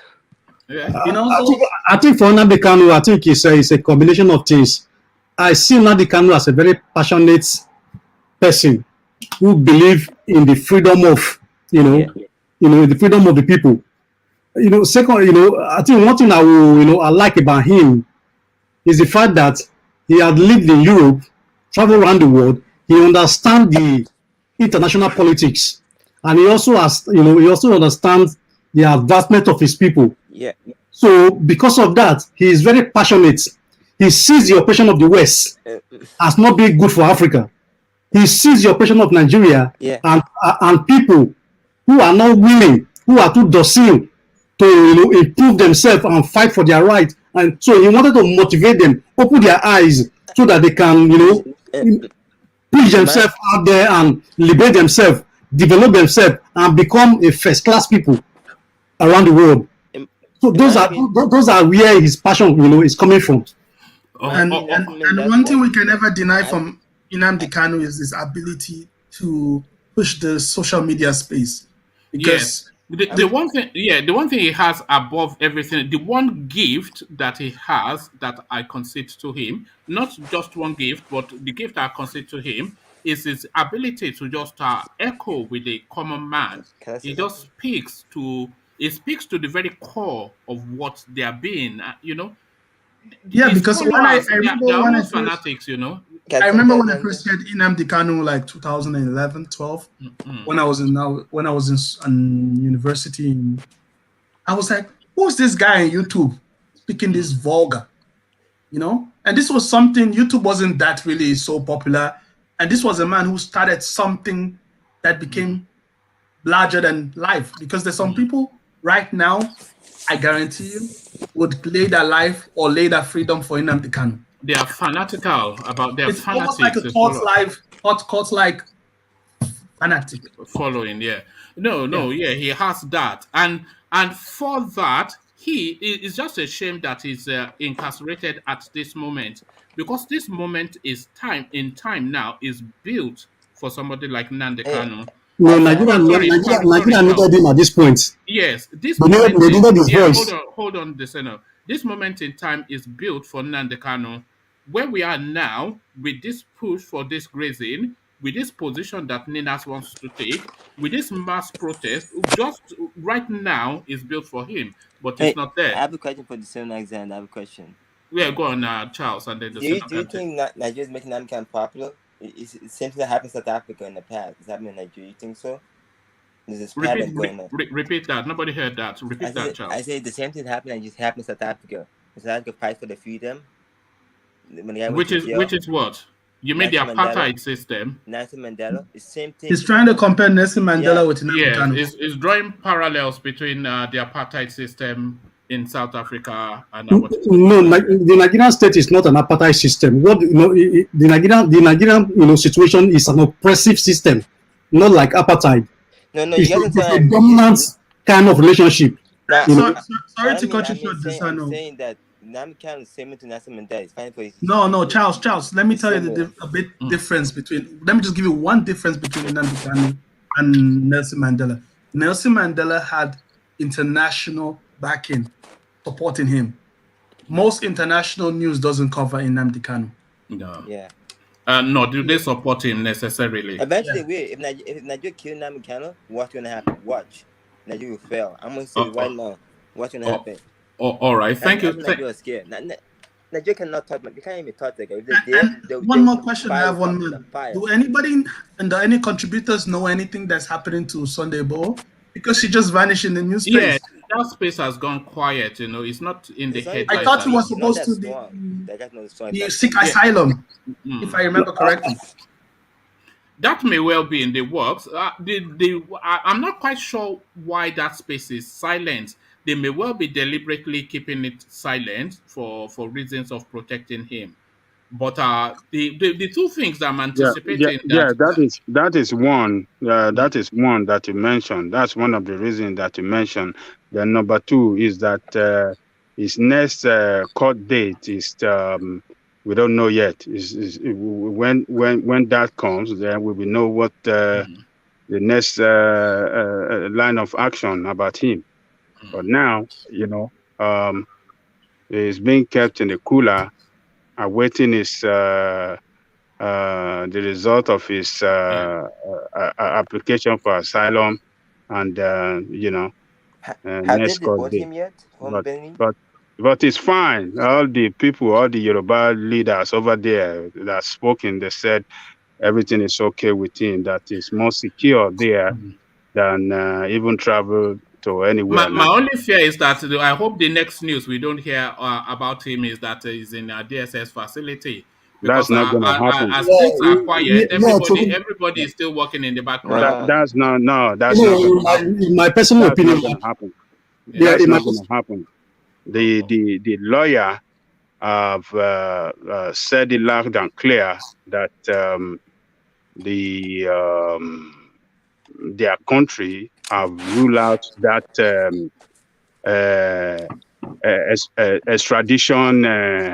Adale Koko, is it not your anticipation that Nigerian security agencies will be in Cotonou as we speak, exploring what loopholes there are in their system and seeing if an opportunity will present itself for them to grab him? Do you not think There'll be Now agents from Nigeria there.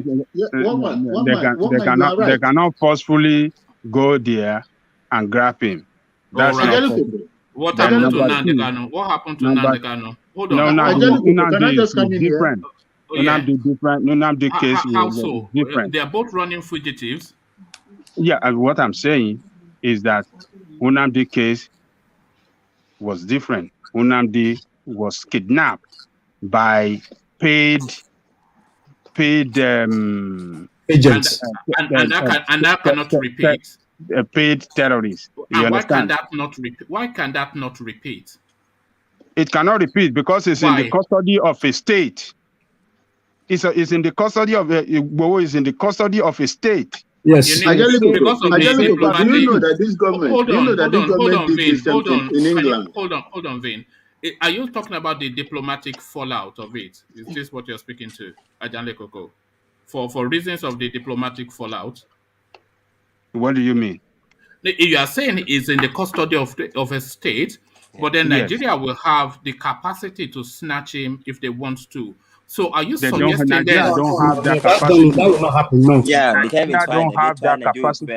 No, that will not happen. No. Don't overrate Nigeria. You don't think Burutai is orchestrating that as we speak? No, he has no power over them. Burutai that couldn't do anything against insurgency in Nigeria. It's not was possible. Able to snatch Nnamdi Kanu though. Look, let me tell you, Nnamdi Kanu case, like just as I said, was a different case. Igboho is in the midst of Yoruba people there. Yeah. The vice president of that country is a Yoruba woman. The president mother is a Yoruba woman. So he's well protected. The 97 kings we have there have rose up to this issue. They have met their president and they have told him that this is our son. Nigeria is after him to kill him. And the issue of extradition, according to his lawyer, has been ruled out completely. They're never going to extradite him to Nigeria, according to his lawyer. That one has been concluded. Because if they do that, Nigeria been that one has been concluded. So there's no fear about Igboho is going to be kidnapped or or sent back to Nigeria. That one is not going to be possible at all. It's been ruled out. All right, thank you, Ajanle Koko. And there's nothing Buratai can do about it because actually Buratai, to me, in my opinion, they've been trying to. I actually believe that this is just my theory anyway. I actually believe that man is being prepared to take over the presidency come 2023. Is the reason. Yes, is the reason he retired from the army and they send him. You come up with these theories, Yeah, they send him to as an ambassador. They send him as an ambassador to the neighboring country in order to acquire some international clouds. For him to come back 2023 that he has been an ambassador, he's a retired army officer, then now he's qualified to become a president of Nigeria. In order to continue on the agenda. Sorry. I don't buy that. Pass these people. No, but that's too far-fetched, though. I mean, it's like that. BUHARI is not bad. That guy will not become our president. All right. Let's take Vince's comments that he wanted to quickly chip in, and then we go back to Alexander to take his comments on the last talking point, and then we continue with the conversation. So, Vin, you wanted to say? Yes, sir. What I wanted to chip in there is that you see, Nigerian government has a history of, doing all this, let me just say, diplomatic blunders.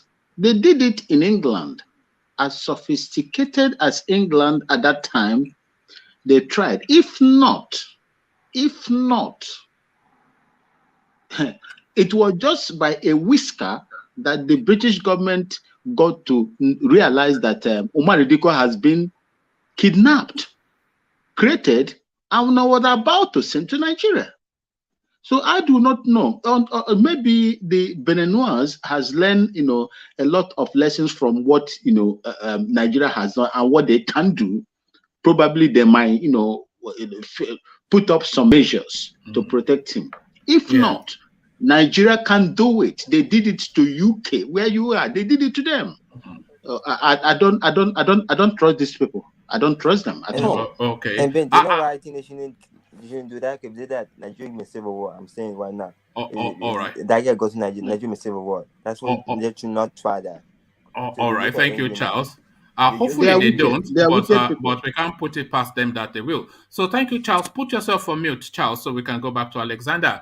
Alexander, now we're talking all this language now, but a different language being spoken in the Eastern quarters. UK seems to be more familiar with this story, so when we get to him, maybe he will add more flesh to it.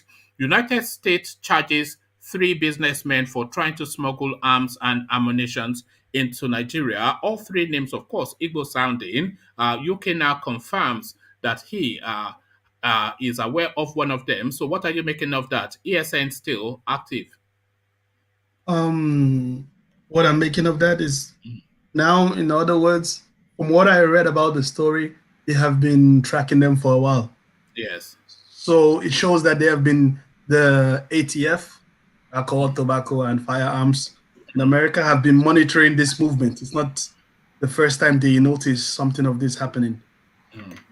First of all, they made the terrible mistake from trying to smuggle arms in the United States because, big mistake. Countries like America, England, they have zero tolerance for stuff like this, And number 2, it shows in a way that we can all agree that we know where the firearms for the ESN is coming from, in a way,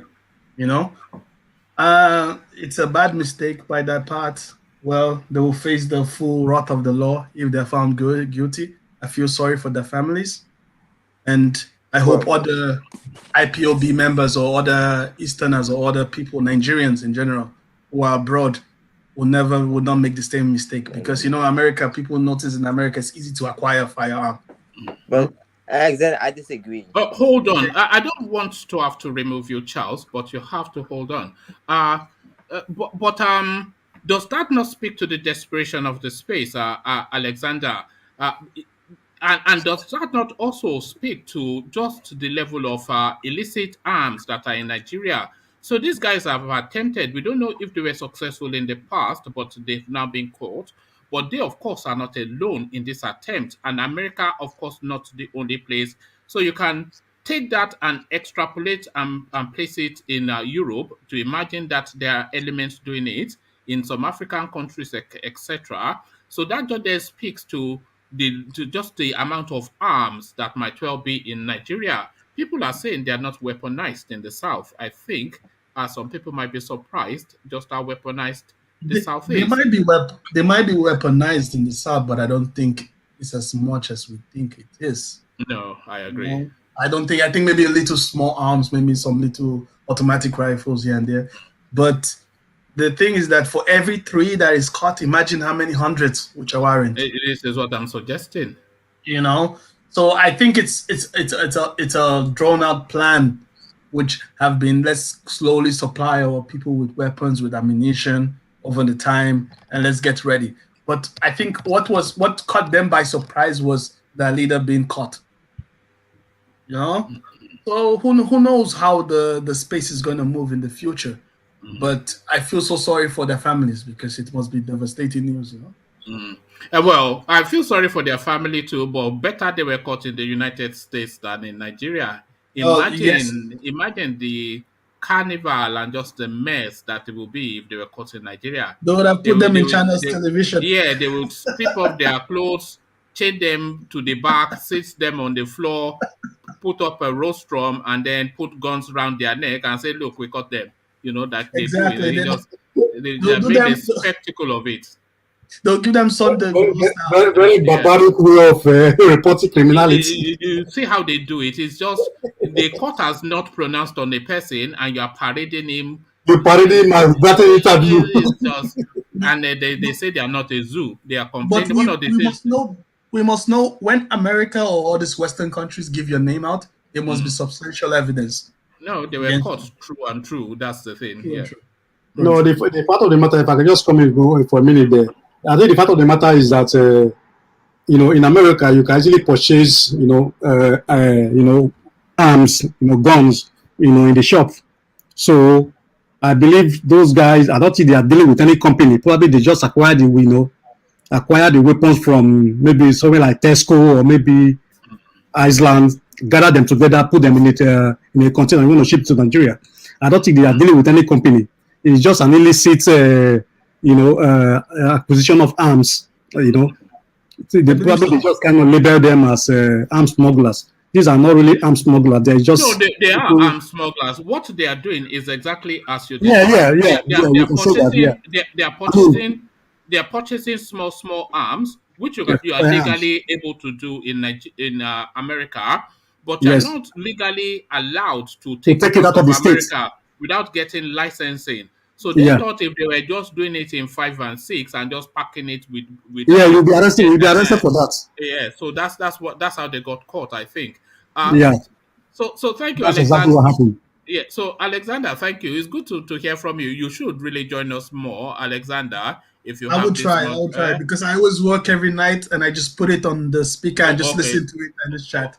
Okay. So it's just like a background noise for you. So yeah, No, good it's to not. hear. It's an amazing background noise if it's No, inside. I know. When I say background noise, I know I'm not being disparaging. Sometimes you just put it there and go about doing whatever it is that you need to do. But thank you, Alexander. Good to hear Thank you from very you. much. So let's now go to UK, who has a direct association. I wouldn't say maybe association, not quite the word, but who's able to add more flesh. So UK, let's start you then from that American storyline of these boys that were caught smuggling arms out of America. You said you are aware of it. UK, are you there? UK. I think it's not. Oh, okay. Let's go to Baba Kure then. Baba Kure, are you with us? Babakura is gone. He just Okay. left. Okay. Let's come to you then, Descendo, because you seem to be the only Yeah, one with us at the moment. yeah. Just go ahead with it. Okay, so then to the talking points, I'm here. media. I've gone to the Senate now, Baba Akure. Let's go to the Senate and then I'll come to you straight after. Media ungrateful Nigerians slanting NDA attack as failure of Buhari's regime. Femi Adesina, of course, Omodadi, is saying Mhm. Nigeria should be grateful for what Buhari has done, even though acts of barbarity and savagery seems to be now a daily occurrence within the space. So how are you measuring these comments by this guy? Yeah, you see, I'm not a, I'm not a fan of Adesina. I can barely even look at him on my screen. If I'm mistakenly, click on a page and the face pop out of the page, I immediately, move it away because I cannot stand it. He is somebody that I don't want to say I despise him. I just hate his action, his mannerism, his deceptive nature. He's somebody who believes that he can never achieve be in the position that he is today. So he's like a man who's drunk with power.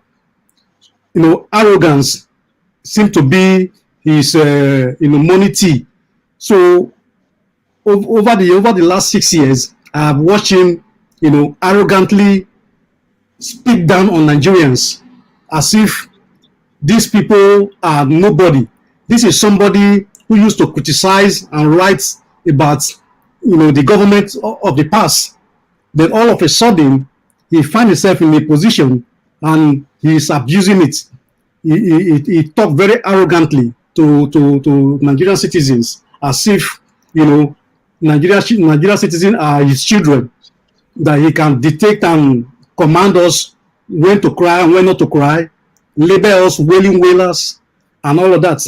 He's an idiot, isn't he, really?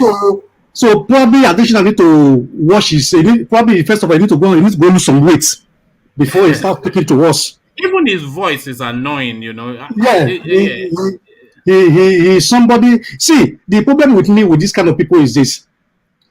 Sometimes, because it happen because of our docility, in that country. If you were to bring Adesina maybe to some European government to work with them, it wouldn't behave like that. It's the culture and the nature of Nigerian people that allow that kind of behavior to manifest, and people, swallow it whenever the system rewards mediocrity. Yeah, the system reward mediocrity and all of that. So somebody like Adesina, I'm not surprised with the kind of word that is coming out of his mouth, because these are, his trademark over the years. And the reason why he does it is because Adesina is a very smart man. He's a journalist, so he understands the nature of the Nigerian people. So what he does is he knows that his principal is somebody who has failed, during the course of this administration. So Adesina, being a smart man, he understands this, and he cannot go there and start telling lies all the time. So this kind of this is a reaction from the failure of his principal. So whenever I come on, blame the victim, Abi. Yeah, whenever I come, on the media space, he cannot, he don't want to tell lies. But if the question are being pushed to him, he creates a frustration. He creates a frustration. So the frustration. Do you think he deliberately does that? Hold on, do you think he deliberately, is that a tactic that is using? Do you think he's deliberately doing that just to be so outlandish to remove your rage from what is enraging you to just the outlandishness of it? I think it's a tactic. It's a tactic that he use to deflect from the real issue whenever he's questioned.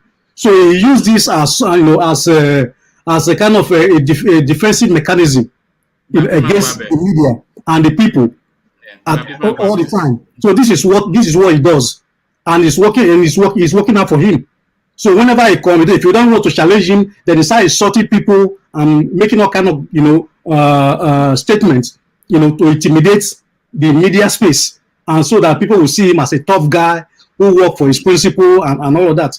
This is what he does, and that's the way I see him. He's just an arrogant. But the idea that Nigerians should be ungrateful, that statement in itself completely at odds with the reality of the country.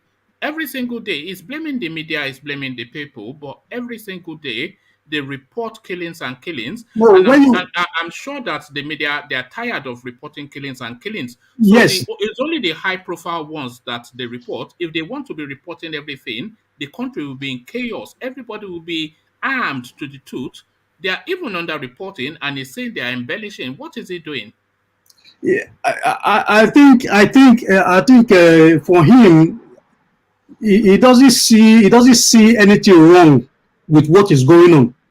In as much as his salary is being paid, his principal is in the office rewarding him, padding him at his back at all time, giving some bonuses. So in as far as he's getting all those, he'll be willing to do whatever he's doing. He doesn't care. See, when you are serving a dictator, either you are the secretary or the spokesperson or the media person, you yourself, you will become a dictator yourself. This is what is happening with him. Right. So I'm all right. Damn everybody else. Abi? Yeah. So his mannerism and everything about him come out, in this form. This is what you are seeing. So it's not. So I'm not surprised about what's come out of his mouth, all the time. All right, Deseno, which one do you find more outlandish? Media ungrateful Nigerians slanting NDA as Buhari's failure, or this headline, we will only allow state police if under federal government supervision. It is the APC that is saying this. So yes. You've heard the criteria that they've set, and so try and marry that with the idea of a state police. Yeah, you see, if I can just go back a bit, for Adesina to say that the attack on NDA, Nigerians have been ungrateful. What exactly was it referring to? Are we being ungrateful for our soldier being killed, or are we grateful for crying out? Which one is it? No, he's saying Nigeria was worse before, and these instances are isolated. They are it's isolated. by the media. And we should be grateful now that Buhari has secured to this. You see, when people are well fed and they are well secured, this sort of rubbish come out of their mouth all the time, because they do not face the danger the ordinary person is facing out there on the streets. If we were to bring him out of Aso Rock and say, okay, go back to your, where is he from Ogun State or where? Go back to your little village. Can the same statement come out of his mouth? The answer will be no. Because then he has no security, he has no, that space that he's in, the secure space that he finds himself now, he will not be there. So the behavior will automatically change. So for the APC saying that the state police, they want state police under the supervision of the federal central government. I laugh. You see, the other day when I came on here, I said something. I said the Fulani, they will not, with all they have done, they will not want to cede power to anybody outside their clique. So this actually speaks to that statement of that that statement that I made the other day, because now they are afraid that if you create state police, they will not be able to control the entire federation. They will be limited to the federal capital territory. And if that happens, little by little, the people will begin to take a step to take power back from the central government and be able to control their community and their states. So this is what they are afraid of. They said no. If personnel for state police are recruited centrally, then it is not state police. It's not state police. That cannot be state police. It cannot be, can it really? What are these people talking? What utter nonsense is? What they are telling us is that they will not hand over power to anybody outside the clique, outside the cabal. Either being state police or being 2023 election, they want to, because see, what they are after is the resources of this country. And for you to grab the resources, what do you need? You need power. And how do you get the power? You recruit men with guns. So if you're going to take men with guns away from them, what do they have left? Nothing. The entirety of the Fulani plan is predicated upon weapons. That is it. So that is it. Like you said, if you remove those guns, and by sufficient guns being in the south, that removes the guns, because then you are at least positioned to somewhat fight back, and that is the last thing. They will see. If once you start having state police, this behavior they are displaying, they will not display it again. They will not, because each and every state will be in charge of their security. So how are they going to start intimidating people and start taking resources of the people? And the intimidation that they have, and everybody fears in Nigeria, is that they can overrun you because they have. Yeah, the difference. If you have guns too, then that intimidation at least it peters down a little bit. One man, the reason why you and I are equal is because you have no weapon, I have no weapon. That makes us equal. But the moment you have a weapons, we are no longer equal. That's how it is. So the difference between the Nigerian states and the Nigerian people is that the Nigerian state is holding the gun, while the people are holding nothing. So that's why you see the people are very docile in confronting the government. Not that people are afraid. People are not afraid. It's just that. And also, I will also make one point relate to this. You see the Southern politicians. One of the biggest problems they have, and it's a deliberate one. The federal government of Nigeria allow them to amass wealth for themselves illegally, either through the constituency projects, contract, because a lot of them have company where they award contract to themselves. A lot of involve abandoned projects, and also a lot of them, through what's it called, constituency project I just mentioned, and other security vote and all of that. So they use all this to amass wealth for themselves. The few of them the people, the certain representative, the politicians. So the government knows that these people they amass a lot of wealth. How did they amass those wealth? A lot of, I can tell you that. Sorry, Deseno, what you are saying essentially is they've used corruption to tie them down. Exactly, that's my point. They've used corruption to tie them down, and they've lost their tongue. They cannot speak. Yeah. This is the reason why they are very docile. They cannot speak. They put a bill in front of them. They cannot challenge it, because if you challenge it, they open your file and say, okay, who are you, this man?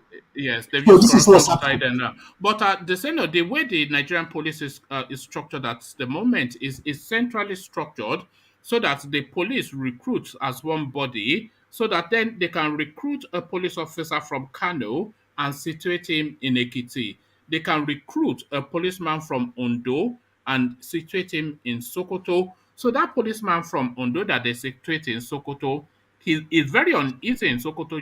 He doesn't understand the language, he doesn't understand the Yes. culture, and the people of Sokoto, they don't understand him and they don't trust him. They will not volunteer information about criminality to him. They are wondering if he's an so let us mistrust. So Yeah. if they now say that under state police they are going to centrally recruit, what I've just described still obtains. And what I've just described, which is what obtains at the moment, is not fit for purpose. That is why we want state police. What So Nigeria changes, everything changes but remains the same. Yes, and it's a deliberate one. The system of recruiting is a deliberate one. You see, anything you do in this, whatever you do in this world, once you start doing something over a period of time, you perfect it. You become good. You become very good at it. So Nigeria realized that the federal system, the federal structure that we have in regard to the police, it benefits the federal government and not the people. So they are trying to hold on to it. See, anytime you want to change anything for good and you see people who are benefiting for it resisting it, why are they resisting it? It's because it benefits them, even though it's at the detriment of the citizen. It's a form of divide and conquer system that Nigeria is practicing with the recruiting of police. You recruit a man in Sokoto, you send it to Port Harcourt. You recruit a man in Maiduguri, you send him to Ibadan. The man doesn't know. He doesn't know the terrain. He doesn't know the people. It's a strange and the people don't trust him. And the people don't trust him. So it's a very strange system that Nigeria is practicing. I've never seen this kind of strange system in any other country other than Nigeria. But that is what they are recommending to continue under the state police. If they are saying they want to recruit it centrally, then that continues. Yeah, because they want to hold on to the resources of the people, and also because Nigeria is a captured territory, in my opinion. So they want to hold on to it. So the only way to hold on to it is to continue to use the same old system that has failed over the years. So how are they going to let the opportunity slip by handing power to recruiting police and losing all the power that they enjoy? They're not going to do that. No. So over a period of time, the people have to push hard in order to actualize this. That is the only way they're going to get it. Okay, you said the people have to push hard, and it looks as though they are pushing hard under this open grazing narrative. So I'm going to take you there next. But before I take you there, let me acknowledge Alexander's super chat. So Alexander super chats to the space, and he's super chatting this to that Nnamdi Kanu narrative that we were discussing earlier on. He says, one man, that is the very definition of oratory, is a master of semantics and rhetorics, no doubt. He's a clone of Ojukwu, copies his mannerisms to a T. So he's speaking about the power of the potency of his oratory powers, of Nnamdi Kanu's oratory power. He's a good orator, and a good orator really is somebody that can speak in a way that echoes with the audience. That is just it. It's not big grammar or big Yoruba or parables. If you're able to capture the audience and go to their essence, then that is oratory. They call them spell binders. It's a spell binder. So thank you for that super chat, Alexander. As I take the Senate now to the next talking point, this is something that you probably have an interest in because I know you follow that Nina's space at the Senate. But this is now Nina's speaking. Grazing reserves, Yoruba nation agitators, others threaten never before seen protest. So they are saying do not cede 1 single inch of land within the South. And they are sending this message to the state governors. Who is sending this message? Professor Akitoye and Tony Nnamdi. They are huffing and they are puffing, but are they able to blow the house down? Do they have it within them, these two chaps, to bring about what they are threatening the Senate? Yes. Yes. My take on this is, they are. I think they are just puffing for now. Yeah, they are just puffing for now because I read the full article on that. And what I can take from that, they use the word if. They use the word if the state governor cede any inch of the territory from the southern territory to this Fulani open grazing, Fulani open grazing, they will organize a massive protest that have never been seen before in the country. You see, that to me that's just a statement. I want to see action. It's not. It's good to give out a warning, especially to the federal government, so that so that they can, so they will not go ahead with their, the plan. But do you think, Professor Akitoye, Ninas have not engaged in any kind of protest that have, that is known to anybody? Yes, I was going to take you there. Do you think Professor Akitoye has it within him?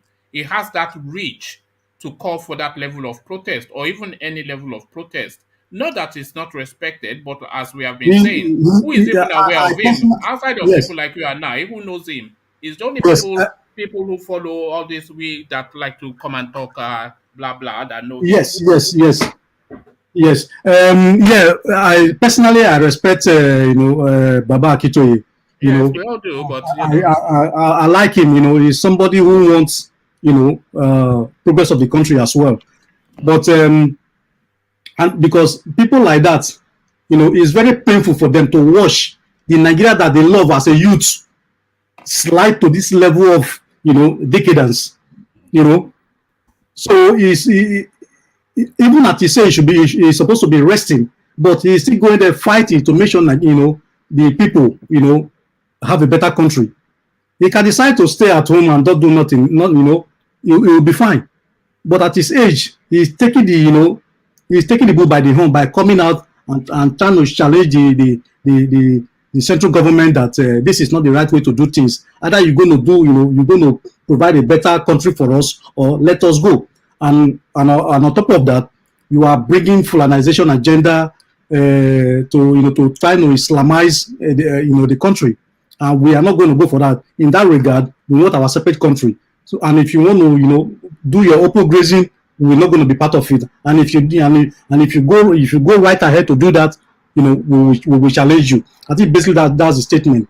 But for Ninas in general, I've never seen them organize anything resembling a protest. I've never seen it anywhere. So this will be the first for me, and I'm looking forward to it. Should the government go ahead with the open grazing initiative? Oh, okay. Well, that first test comes on Wednesday, of course, which is the deadline for the ban that's the 1st of September. So we'll see first how that space moves, because you know for certain that Métis Allah is going to challenge that space by putting a lot of cows on the roads in the south to test their resolve. So we see how they are able to then hold firm. No, I think that would be a mistake if they do that, because they will do that now. That is we know their form. That is what they will do. Yeah, they, because first of all, places like Delta, they already have their law already. Bayelsa, they have. I think Port Harcourt, I don't know. On those states, yes. I don't know about your state, your state. I don't know if they have that already, but I think there is a bill, or most of the states they have a bill, except most of the states they have bills already, except Hope Uzodinma, Imo State. No, that one. Because clearly, I watched a video where he was saying that herdsmen are welcome to Imo State. That they will give them land. That man is a fool. It's an imbecile. So I watched him. I was just shaking my head. Is an imported Igbo man now. Yeah, I was even when he was speaking. I was watching when he was speaking. It was not very convincing. You know, it looked very pedestrian, and also very uncomfortable while he was speaking. I was like, what's wrong with this man? Is he on something? It's not statesman-like. No. If you listen to Emeka or Ihide speak, whether you like him or not, it will command your attention. Yes. But if you listen to Hope Bozodema, you just think you want to send him cigar, go and buy cigar down the road. Exactly. that's sort of like go and buy cigar. Another reason. Yes. Yeah. So when I watched the video, I was just shaking my head. Oh, I said, wow. So the Southern governor has one chance in Imo. Yeah, I think the Imo like the better one chance for in that regard. Because if the Southern governor took a stand or something, why would one governor come out and say, "Oh, I'm going to go against the decision of the others"? So that tells you that something is wrong, with that particular individual. It's not something that is normal to me, because I don't see any reason why you want to force this initiative on the people of Imo State. These people are coming there to invade your land. They are killing your people. Why are you inviting them in? I cannot rationalize that. I cannot rationalize it. It's something very strange to me. I think maybe something is wrong somewhere, in that regard. Oh, okay. Let me take you to the space. Allegedly exported arms and ammunition without obtaining export licenses in violation of Arms Export Control Act and Export Reform Control Act. We're talking about the Igbo 3 in the United States. United States charged 3 businessmen for trying to smuggle arms ammunition into Nigeria. So Igbo names, of course, ESN, no doubt, or what, or is it? Your thoughts on that? Yeah, I think some people already spoke about this before, which I support what they said, that the United States is not the right country for you to go smuggle arms.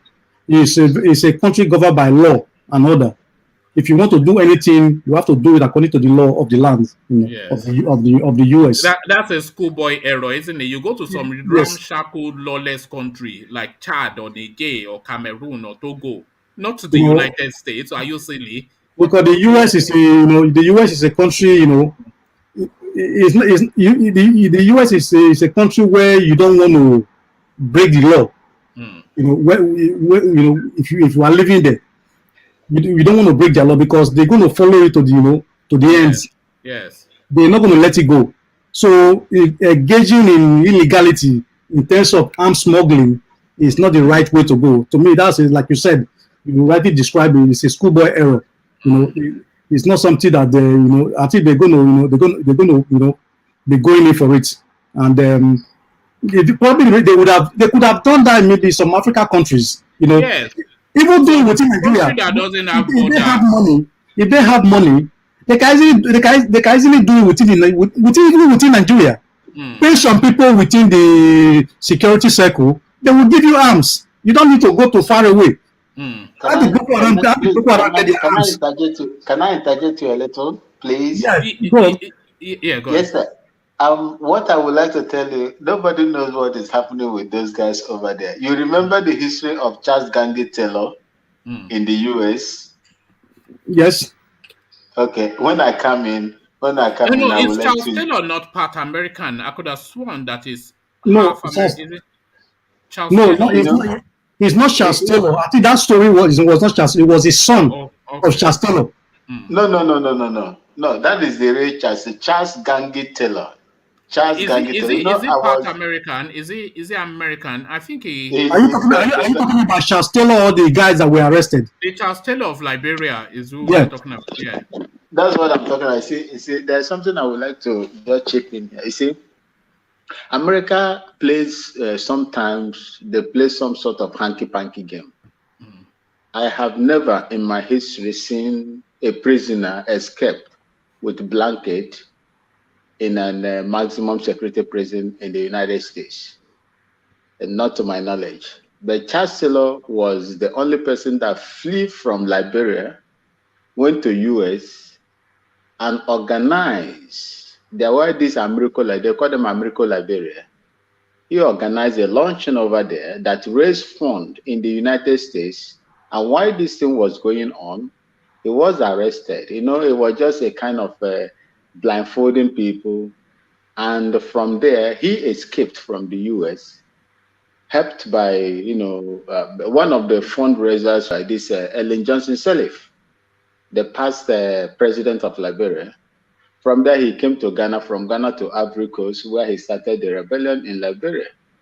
So, you see, that is what I don't want to go deep into this. There is something. Yeah, I understand what you're saying. You see, the case of Shastelo, that is the work of the CIA. Just let's leave it at that. Oh, okay. The CIA, they have a lot to account for. That is the work of the CIA. But also, if you look at Paul Kagame, it's the same process, because he was, in Uganda. They took him from Uganda to the US, train him, and bring it back to Uganda, and he was able to move from Uganda into Rwanda and stop those rebels who were. So that's what happened. So the Shastelo story is on a similar dimension. All right, thank you, Deseno. Stay with us just for as long as you can, and before you leave, let me know so you can still have a bit more say. Yes. So now let's go on to Baba Akure now, who has been waiting patiently for his turn. Baba Akure, good to see you. The talking point, your boy, I think it's from your home state, isn't it? Femi Adesina, that is talking like he has yam in his mouth. Media ungrateful Nigerians. No, he has yam in his ass. Yes, or something else. So this guy now telling us that we should be grateful to Buhari, just off the back of people strolling into NDA to go and savage the place and the level of insecurity. So what is he playing at, Baba Akure? Well, he's playing about his belly, like Desino said. I'm not a fan to Adesina anyway, because we can never be in the same page, and I think we will never, because I don't see how the issue of money or whatever blind somebody to be talking anyhow. But it is everything has times. When what's the name of my friend on Arise TV? What's the name of this man? Abati. When he was Goodluck Jonathan, boy also, he also defended Jonathan even with the corruption that almost creep the country at that time. He was also supporting Jonathan, but where is he today? So additional time we is doing Oji or where? Exactly. Yeah. But look how the mighty are falling. The guy that was in the corridor of power is now doing Oji or where? Yeah. So it's everything has time. Anyway, the additional time will also come, and we. But what something that I want all of us to know is that, you see, the money these people are spending, it is blood money, and regardless the way you think about it. The other day I saw Sambo, the vice president of the vice president during Jonathan era. You will even when you see him, you will even think that this person never even passed through the corridor of power. So that is the end game of even look at Babangida. You can have as many as you want and behave as any way you want. Yes, true. The life of those people that you turn upside down, we also cry. I was talking to a lady the other day. I know one man will say something about that. I was talking to you people are always talking to ladies. You're a married man. Your wife is there, So, but don't worry. Just be mindful, no? Eh? I was talking to I was So that you say that you will not sleep on the couch. This is it, so that you will not sleep on the couch. Eh? I was talking to a lady. I was talking to a lady in Akure on phone the other day, and I just draw a reference because I always refer to 1999 because that was when I really participated in politics in Nigeria. Things were still good at that time, not like what we are seeing today. Then I was asking, do you remember this politician? Do you remember this politician? Do you remember this person? Do you remember this person? Where are they today? He said she never even heard those names. I say, okay, that is how it goes when the time comes. And these are the people that even ordinary local government chairman, when you say something is just like you are just nothing. Who are you to be challenging local government, even councillors today? So even some of them even sold their own house. Some of them even sold their own vehicle. So the money these people are spending is blood money. They can Adesina can continue to talk anything he wants from now till but the time will soon come. The time will soon come. Most of them end up in wheelchair. You see all this, in fact, where they need to repent. That is all what I will say. They need to repent and desist from all what they are doing, because the time will catch up. That is just the point. You cannot be stealing people's money while people are dying. I hear today now one guy had to commit suicide by hanging. One of the university foreign level university. What do you think that caused that? The frustration of Nigeria. That is what lead that person to go ahead to hang himself. But these people are still pretending like nothing is going on. Millions of people are dying thousands of people are dying every day. Then you still sit down somewhere to defend undefendable. You know, it's his choice of words sometimes that baffles me. The way he writes annoys me because his prose, you see that he's a frustrated writer, he's a frustrated Of course. novelist. Because if you read his prose, you will see echoes of Wole Soyinka, echoes of the great Chinua Achebe, but it's not quite at that level. So he has delusions of grandeur. He thinks he's better than he is. And his choice of words is really what irritates me. Ungrateful. Why would you use You are that? very correct. You know, why would you use the word ungrateful in this climate that Nigerians are ungrateful?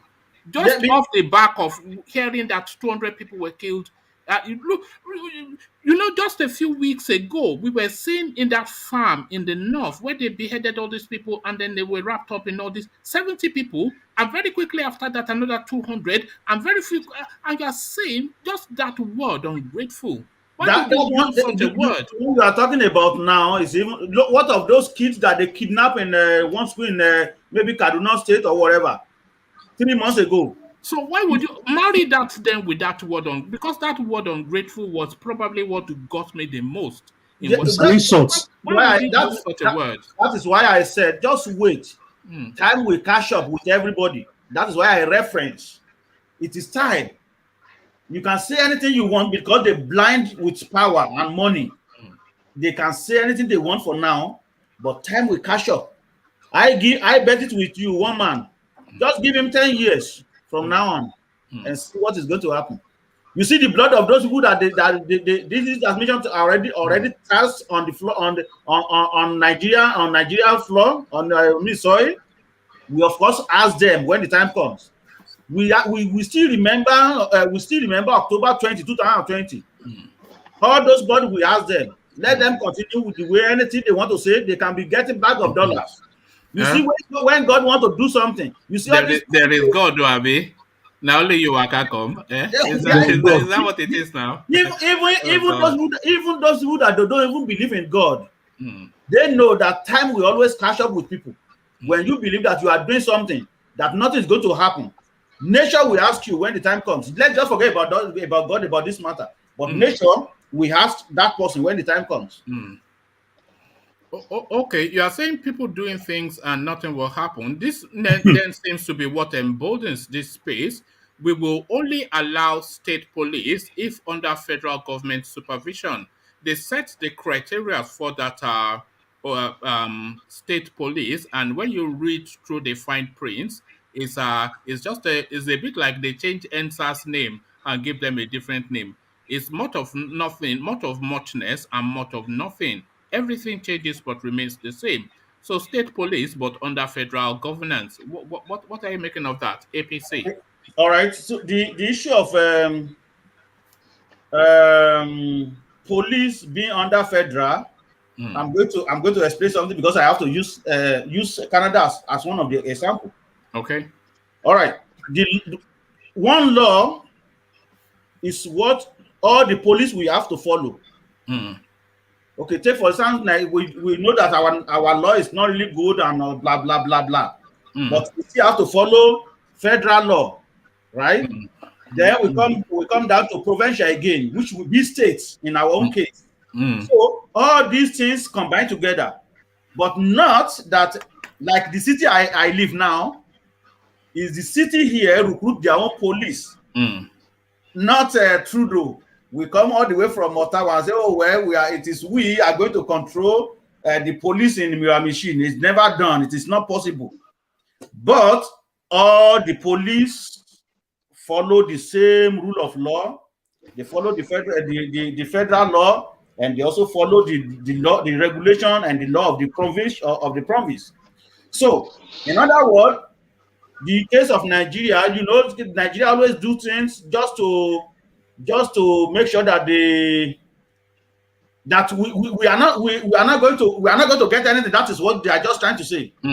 They don't want to change anything, so we just want to give you little leverage just to silence some people.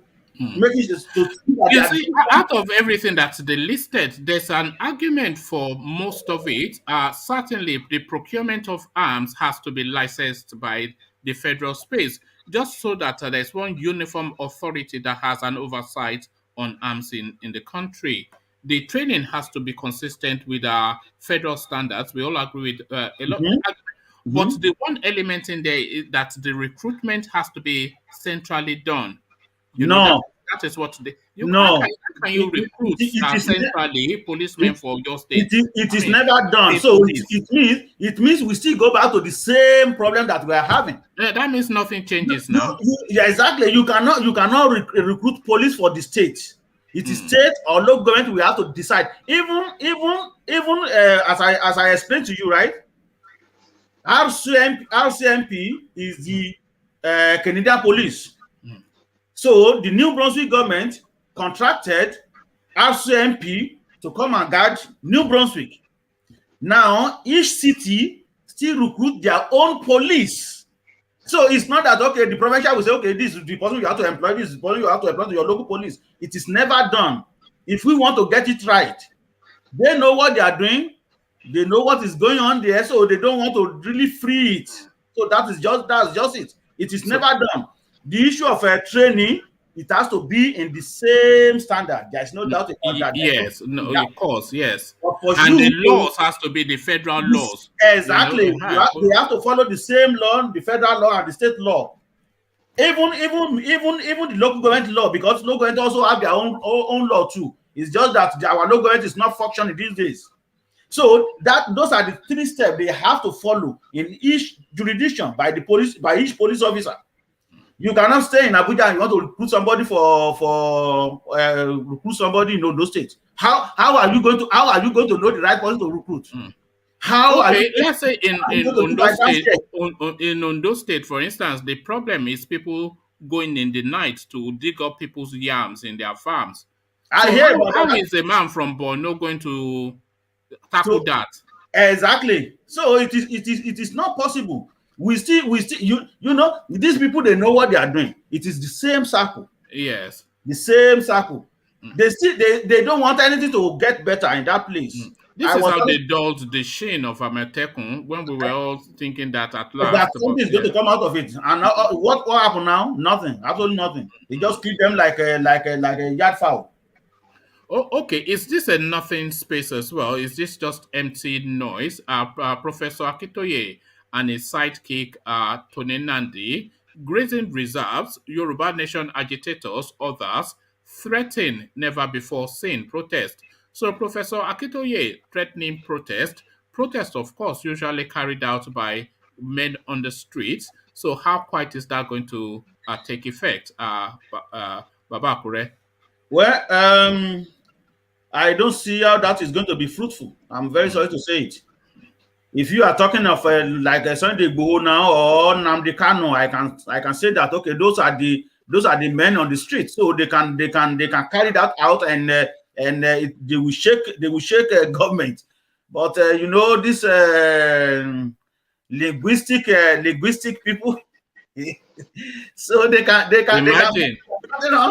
Imagine Professor Akitoye trying to say to Iyaloja that we have to go and protest. How is that conversation going to take place? It's not going to, but if it is like a Sunday Igboho Even now, even if he speaks in Yoruba, they will not understand. Never so mind. that is it. That will not work. The only thing that can work is to where they can prioritize our governors and not to yield to that, but for them to protest. Then they can protest, but I don't really see anything coming out of that.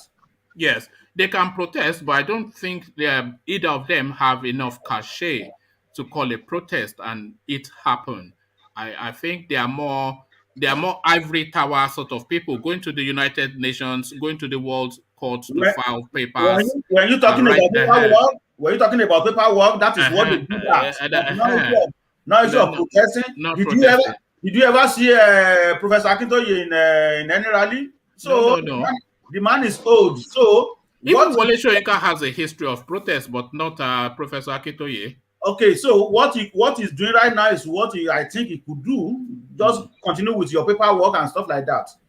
Go and meet those people that you need to meet. But the issue of protest and all kind of things, it is Igboho and Nnamdi Kanu and whoever can do all that. So even somebody mentioned this man from Okitibupa. Is it from Okitibupa or from Ikare? Is this some name that Ola mentioned? Akoko, this Gani Adams from Akoko area. So even he cannot even do anything. His protest is within his locality in Lagos State. So he cannot. It doesn't do anything. So. That won't do anything. But really, what has led them to that space, Baba Akure? What aggrieves so much for somebody like Professor Akitoye to be pushing for protest is this grazing route now that they're determined to establish. Slowly by slowly, they will take our land, and really, it's looking because if the fence between the Fulanis being taking our land and us resisting is Professor Akitoye protesting, then that tells us for certain that they will take our land and nothing will happen.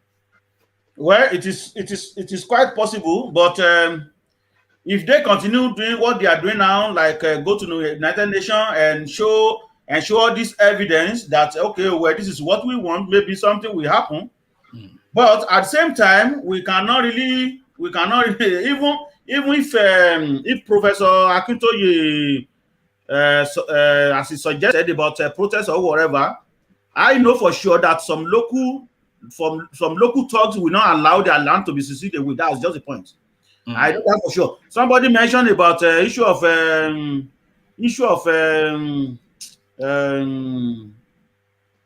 Yoruba, like native means, yes. To be honest with you, it is still happen, right? Because right now, what the information I'm hearing from home is even baffling. Because you even small kids like 12 years old now, you cannot even say, oh, you are so stupid there, or I should give you cane. You just see them beat you with uroka and you just fall down flat. So I remember I did a story once on this channel about how these Fulanis, they rolled a cow. I think it's actually in your state, onto some homestead, and then immediately thunder struck and wiped them all out. That is Ijare. Ijare. Did you hear that story as well? Yes. That was Ijare. So that's thunder, and next time, not just the cow, the herdsman too. Yeah, you should not underrate these people. The power is still there anyway. It is just that the issue of compromise is too much. Tibont Ogun. Yeah. That power is still there. We should not underrate it, because right now I can tell you, right, all these small kids, most of them don't have job. So what they have to turn to is to just go to Babalawo and cook themselves in pot. So you cannot underrate any young kids right now, like not like before that you think, oh, what does this one don't know anything? You can just give them knock in their head. If you do that right now, you just flat on the floor, flat. So those people, they are not going to allow anybody. Some of those people, they can go and get cholera. It can happen in Lagos. I cannot doubt. But for Akure and Ekiti, all those small places, I'm very sorry. Okay, but it looks as though now in the East they are going via different means, importing arms from America. Good idea, bad execution. Well, they've already told us that everybody should arm himself. So maybe that is why they are trying to see way out of getting to Nigeria. But I can tell you, one man, a lot of that is just what they cash, right? And somebody was telling they scan thing, they do this, they do that, they do all kind of thing. I hear for somebody that said in front of me that, you know, how I got this thing, I know what to do. And the person told me where he hid it, but it was inside container as well. Why didn't they get it? So that is just tip of what is happening. I can tell you that. That's just tip of what is happening. There was a guy that was arrested recently for this was in the East as well. He had sent somebody to go and buy mattress for him, and then the mattress that the person bought, it was not the right type. So he took it back, and they were not giving they told the guy to take it back, and they were not. So he then went, but he's from America. And of course, he had his rifle, his pistol with him on his person. So he turned up there, and then in the course of that argument, they had to call some police, and then they started to harass him, and then they saw that he had a weapon on him, and he was saying to them that this is a legal weapon that has never been fired, and is just having it on him for his own personal protection, given the climate of the country. So he got that into the country, I think legally. And it's an unused weapon, but still, they were trying to ESN him and call him a criminal. So yes, they can say anything they want, but I can tell you, one man I know, in as much that they can find that too. Believe me, 1,100 already gone. You see all this country, they are not perfect too. They are not perfect. Something can slip one time. Something can just go, and they will. Even some officer may even, well, let me just, I don't really care. Sometimes I'm going to give you one example. Can I say something? Can I interject? Yeah. This thing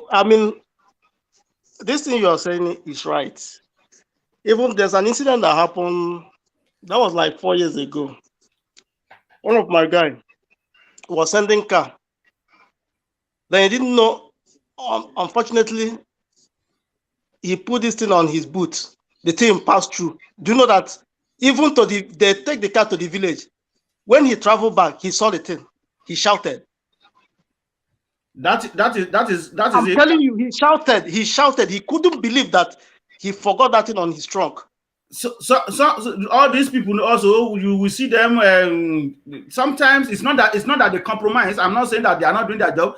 Sometimes it's not that they compromise, but sometimes they just believe that they just oversight. So the example I'm going to give you is that how something can just slip through border, and you believe that these people are perfect too, and blah blah blah. Things will just go through. There was a time I was going from Antigua through Puerto Rico to Fort Lauderdale. So when I arrived through Puerto Rico, the officer there, the immigration there, saw me. I said, they are all white also. Spanish people, they are American. So as I was going, they said, where are you working? I'm working so place as a correctional officer, so place. They said, what do you have? I said, this is just bag I have. The next thing is that, you can go. They didn't even check that bag. Yeah, because you are staff now. You are a correctional officer, so you are one of them. No, but remember, remember, I am coming from Antigua. I am going to US. I enter through Puerto Rico. Then from Puerto Rico to Fort Lauderdale, Florida.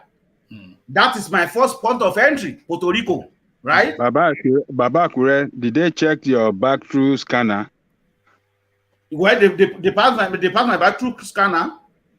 Did they check it through the scanner, the scanning machine? Yes. Yeah, they have seen it. The scanner have showed that you have nothing there. That's why they let you go. But if they found anything, they won't let you go. What of my hand luggage? The small bag that I have. Yeah, I know. It is me know what I'm talking about. You may not know. It might be. That was 2030 anyway. It has been a long time, but it is me. The action they took that very day, I said, this is not acceptable because I, as a person, I'm not going to do that. So that hold on, that your handbag, they didn't check it through the scanner. They did check and they did check that. That's what I'm saying. When you are walking in, did you walk through the scanner? No. Okay. So that is what it is. Things can slip through. So for them to anyway, let's just cut that out. For them to get 2 guns.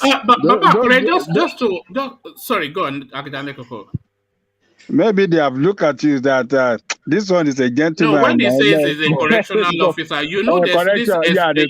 He will surely respect the law. He won't do anything. Yeah, now when you say you're a correctional officer, they will just say there's this esprit de corps amongst the correctional officer, police officer, army officer. They'll just let you go now. In my own case, I don't do my job like that. I want to see Fin Udikoko. You know what that means, one man? I want to see. No. You know you're a true Yoruba. No, not a true Yoruba. A true Ndoba now. So you know. I want to see what is in the Dikoko. You know you are not Baba Akule. You know you are not Omonile. So you want to be very careful. You don't want any problem. Yes.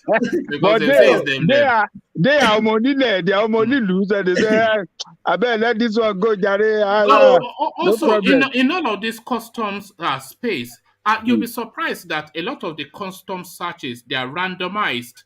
You know, it's not everything that they check. That is just what they may well say. They have a system that every 7 we check, then we check every 3, then we check every 5.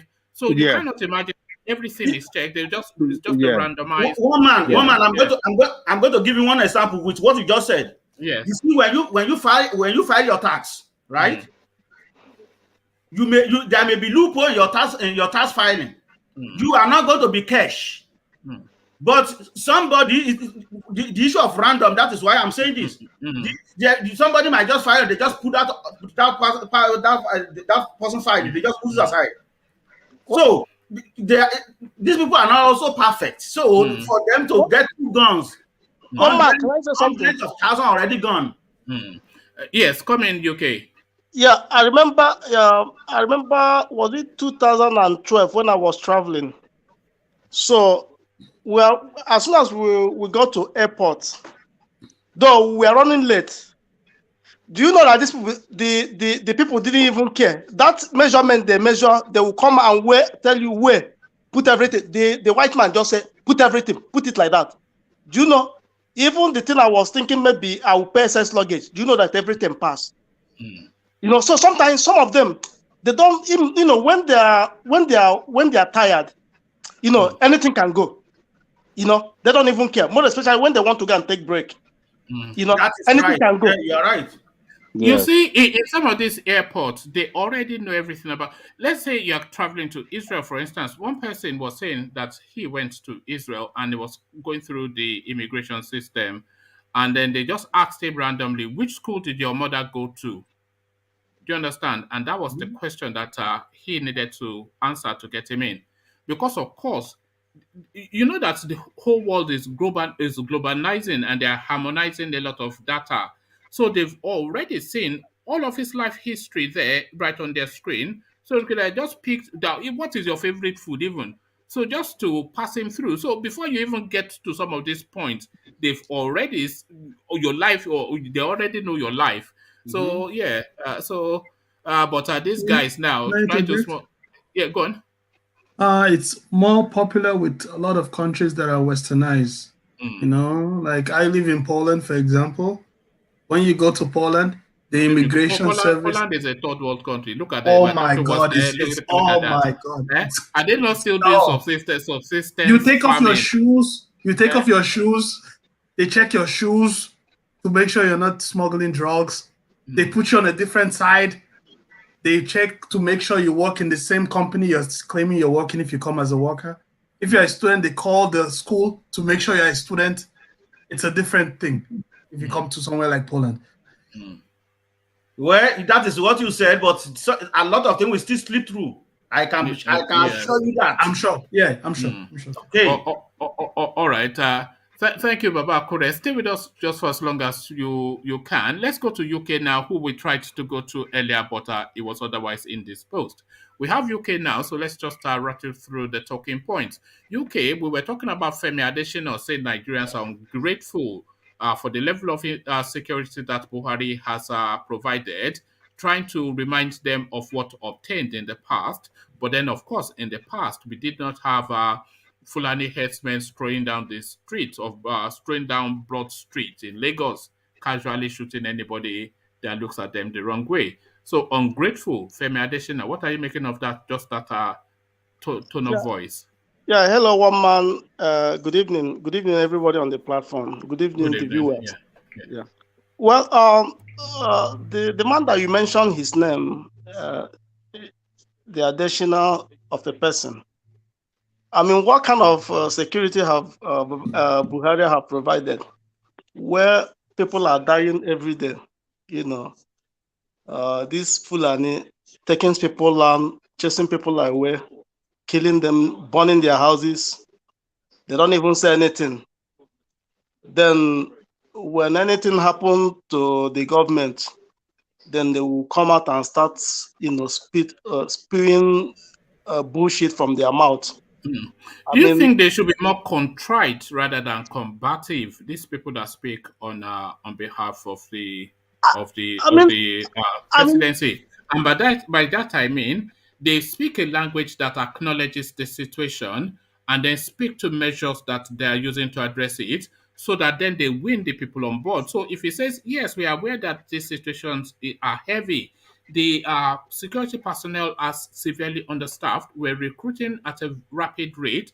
This is the process it takes to train people. But as we're training them, So if it goes that road, then people will sympathize more with the system than to say that you are ungrateful.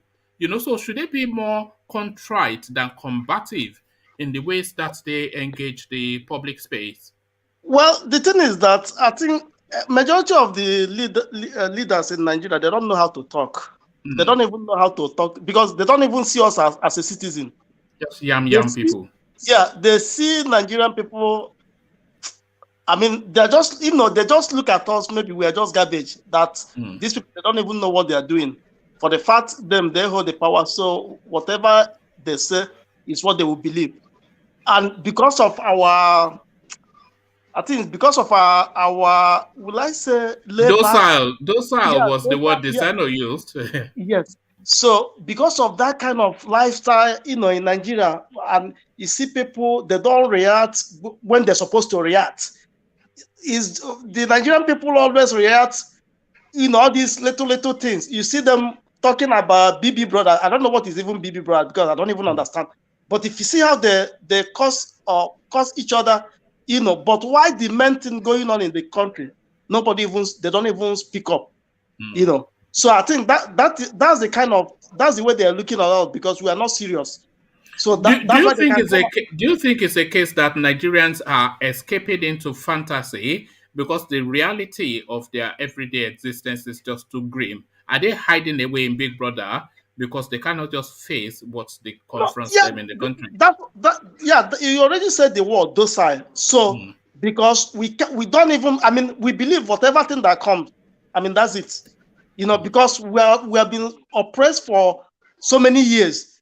You know, so even the oppression itself, our system have even, you know, resist the oppression. I mean, how will I put it? I mean, we are immune to that oppression. You know, we have the immune system, you know, against that oppression. So that's why we don't even feel that. I think the only thing that will wake up Nigerians, if when something terrible, let's for example, if there's anything war now, you see people consciousness will begin to wake up, you know, because we that in the diaspora, we know what, you know, life and like how life is and how life, because some Nigerians, they have not even tested what they call good life, you know. So I think that makes them, whatever thing they see, they will think, yeah, this is the best life for them, you know. So I think that and most of them, once they make small money, they will say, no, I don't want to involve, so that these people will not take everything I have swear for my life, you know, all my life. I think because of those kind of mentality, that's why you know, things keep getting bad and nobody want to speak up, and the majority of people doesn't want to speak up, you know. So okay. that's why they take on right on everyone. You know? Okay, UK, the pathway to that better life that you're describing, some people have identified as state policing, to localize policing to sanitize the space. But the Fulani government of Nigeria are saying no, that you can have state police, but only by the name of it, it will remain federal. They are saying they want to be recruiting our state police at the federal level. Have you ever heard such a thing? I mean, it can never happen. Like, just for example, now, if let's say a Fulani man, let's say if it's a state and still controlled by Fulani person, let's say for in my village now, if something happened in my village, can a Fulani know the terrain of my village, or can he even know how to like, you know, go and fish out? Is the people that owns the community knows the terrain. They know where to get if in case somebody commits something, they are the one that can, you know, get those people. So you cannot put anything state. Then you want to be controlling from Abuja. You know, that name Abuja self, sometimes it always pisses me off. You know, any little thing Abuja. Eh? While so if somebody's still in my community now, then I have to get all that from Abuja before any action can be taken. You know, all those things to show you that, I mean, these people, I mean, all of us are under siege, man. You know, they have captured. So we are the one that will break up that siege. All right, you're talking about breaking up that siege, and it looks as though some people are already in the moves to do that. US charges 3 businessmen for trying to smuggle arms and ammunition into Nigeria. So in Maryland, this took place, and you are saying you are familiar with that space. So what's going on there? These are well, arms smuggling. Yeah, when that story happened, I think that was like 3 years ago or 4 years ago. You know, there's a man that I always work with. It's an Igbo man. So the man was telling me, look what is going on. That his in-law is one of them that's involved in this thing. So I said, I mean, somebody who have lived in this country, I mean, you know, there's something that you cannot do, you know, because all these things you have to go through. I mean, even if you want to do that kind of a thing, I mean, you have to go through process, you know, to do it, because they can't just, you know, take something like that out of the country. I mean, they will catch you, whatever thing you think. Even if it gets there, then hear about it, they will still catch you, you know. So, I mean, it was very, very bad. What do you think they are playing at, though? Surely they've lived in America long enough to know that the system is such that they would not be able to get away with it. So, what were they trying to? I mean, surely they know better. You know, sometimes some people now, when they want to do something, you know, that will I say that evil is coin. They call it coin. Yeah, and you know, okay, one man, just like as I'm in Maryland, I've lived here for a very long time. You know, there's some things I will do. You know, I remember when we used to take like train station, sometimes we'll jump, we will not pay, we'll jump. You know, so when they started catching people, we'll stop it. Then I remember when I have not started driving, we'll go to bus, we don't pay, we'll just enter. You know, so all those kind of a thing. I mean, it's against the law. You don't have to be doing all those things. But, you know, some people, when they stay in a place for a long time, they will think that they can do anything, you know, and go for it now. You see what I'm saying? You know, those some people have that kind of mentality. But for the fact here is a very organized society. You don't need to do that because I mean it's against the law, you know, to do that. It's unbelievable. But now this space now, grazing reserves, Yoruba nation agitators, others threaten never before seen protest. So never before seen protest, you would never really make that attribution to Professor Akitoye and Tony Nandi. They, of course, been the arrowhead of that Nina's space. But it is circumstances that has pushed this. But what are you making of it? This threat by Professor Akitoye to take to the streets? It's not a threat. It's not a threat because if you look what have happened in Ibarapa and you know other part of Yoruba, I mean they can't let these people in, man. Because if they let them in, they will create their own local government. By the time you know it, they will conquer the whole. They will conquer the whole town, and even they might even move to. They might even move to what they call it, Lagos, and start conquering too. So, I mean, this is the time for everybody to wage, you know, war against them. I mean, to resist them, whatever thing they want to do. You know, let people not give them that chance to do it. You know, no matter. I mean, you know that in the last few months of Buhari administration, he will sign a flurry of Fulani laws into the federal space.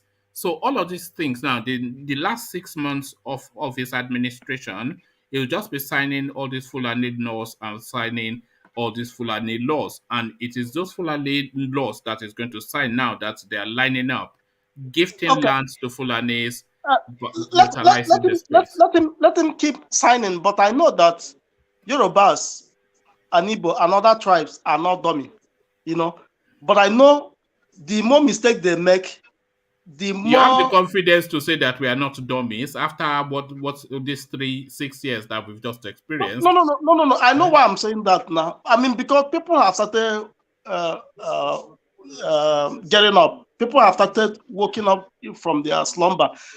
But the more mistake these Fulani people keep making, that will even more. I mean, it will even give more weight for the breaking up. I mean, that's what I can say on that space. Yeah. All right. Thank you, UK. Always a delight to hear from you. Stay with us just for as long as you can as we go on to Ajande Koko, who hopefully is still with us. Are you still with us, Ajande Koko? Yes, I'm here, woman. Oh, okay, good of you to stay. So, Femi Adesina talking SHIT as is often his want, and Baba Akintoye talking tough, but is it just Border Dash and Piffle? So, Border Dash and Piffle from Professor Akintoye and SHIT from Femi Adesina. Your thoughts? Femi Adesina is just doing the same way the people that have held that position in the past, you know, the same way they operate. I think that is the culture. That is the way they operate. There are people that have held that position in the past, and him and Garuba Shehu, you know, they are always combative, and they just want to defend the indefensible. Indefensible. They want to defend the president, whether the president is wrong or right. They just want to come out, you know, and you know, is such but a should he not exhibit a bit more tact and elegance in just how he goes about? Yes, of course, we know that it's his job to defend this principle, but saying that Nigerians are ungrateful is just, you know, that will get people's backs up. That's gotten my back up, you know. Yeah, that is the stupidity aspect of it. You know, how has Nigerian people offend the president, or what have they done wrong to the president, just for expressing their dissatisfaction that our military academy can be attacked so easily and without no resistance. You know, it's just the stupidity that they display all the time. You know, I think the president of Nigeria have so much power, and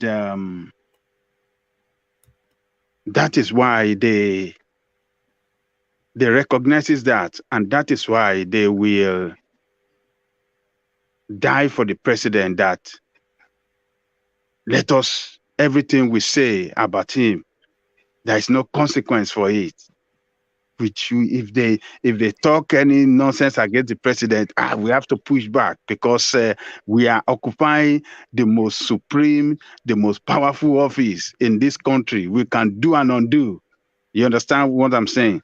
So absolute power corrupt absolutely. They found themselves in such a situation, in a position they never dreamed that they're gonna be, you know, position of power, position of affluence, and position where they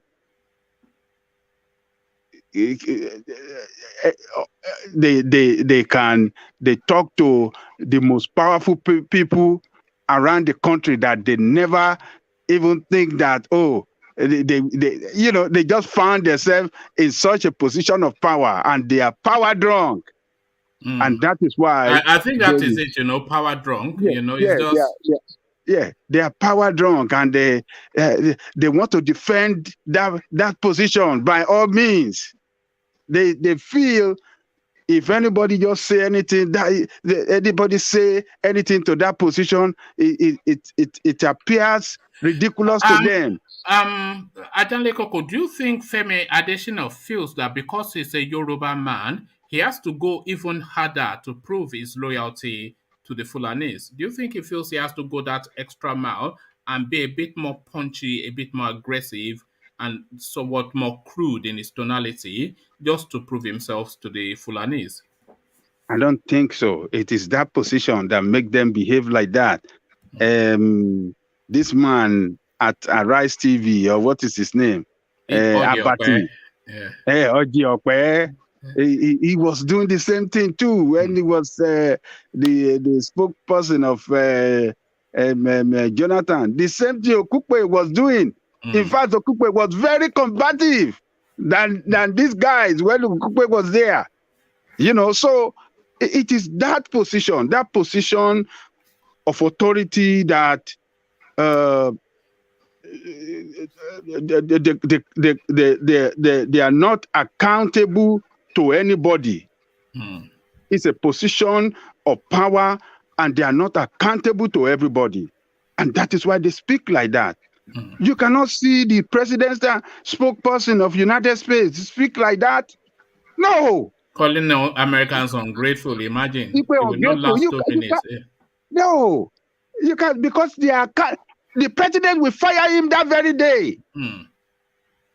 Not even Trump's spokesperson will say that. No, they will not talk like that because they recognizes that the power lies with the people and not with the president. No, but the Constitution is the power of the nation, and everybody have to act in accordance to the Constitution. But in their own case, they don't regard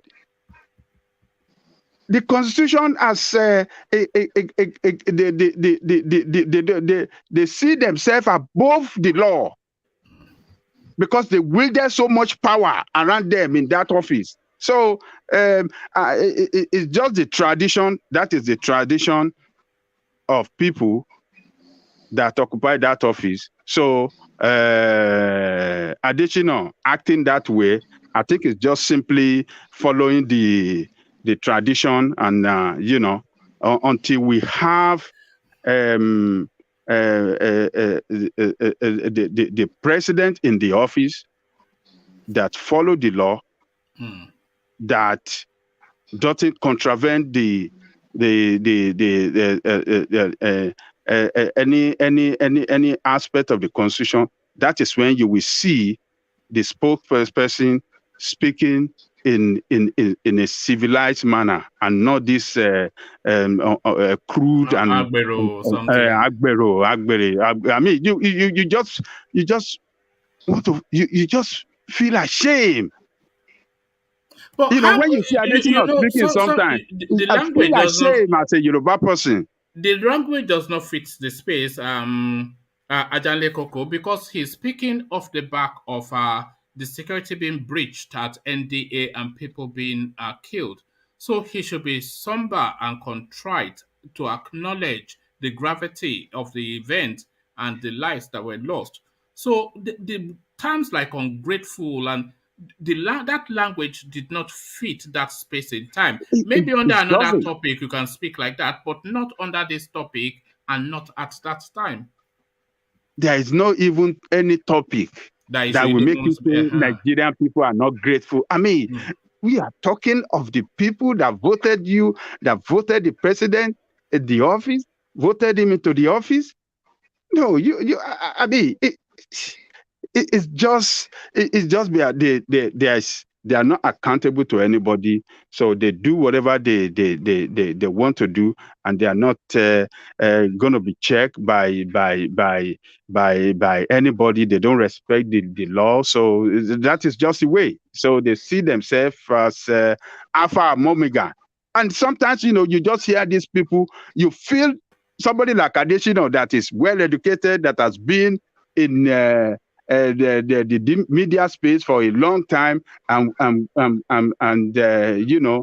people admire the way he writes before he got that job, and you see him behaving this way. You just feel ashamed that, as a Yoruba person, this is bad. Just as Igbo people should feel ashamed of that this other bastard they call him Gige. You see the way that one was talking too. To medical doctors, and was saying that, and he was lying, and they just talk and lie openly with that. No, they don't care about the consequence of. Did you see those doctors lining? Ajanle Koko, did you see those doctors lining to escape to Saudi Arabia? Oh yeah, they have to go. There was this story making the rounds today. I didn't check it fully, but they were saying that the DSS were shooting to disperse them. That was one of the stories I wanted to bring, but I wasn't able to fully check it, so I didn't bring it. That will be very shameful. That medical doctors are tear gas just for writing application, going to fill up application to secure a job outside Nigeria.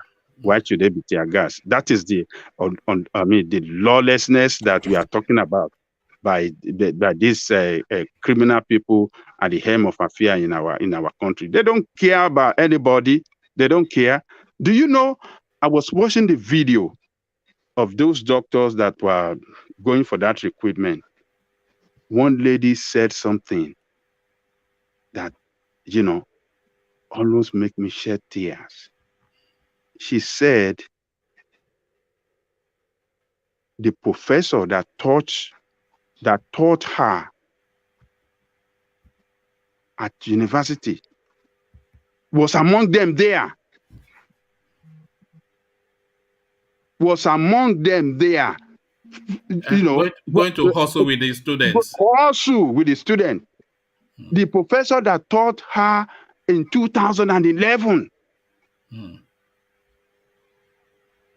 He said this is one of the highest. He said when you are talking of professor in medical college, he said it's ranked one of the best in Nigeria. Ajaliko, can I interject? Yes. Come in, UK. Yeah, man, it is very, very pitiful. This thing you are saying, do you know that I call a childhood friend? He has gotten his PhD. I asked him, how much are they paying you? He told me how much he's earning. I laugh.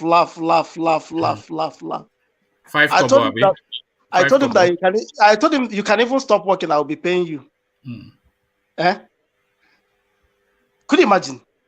Mention the amount. Mention the amount. Let the whole world. The whole world is looking to a PhD in Nigeria, 200,000. No, a professor PhD in Nigeria, 200,000. And he will consider himself highly well paid. No, for him. But I think, but when I tell him how much I make in 2 weeks, man, the guy he always run mad, man. What I make in 2 weeks, he always run mad.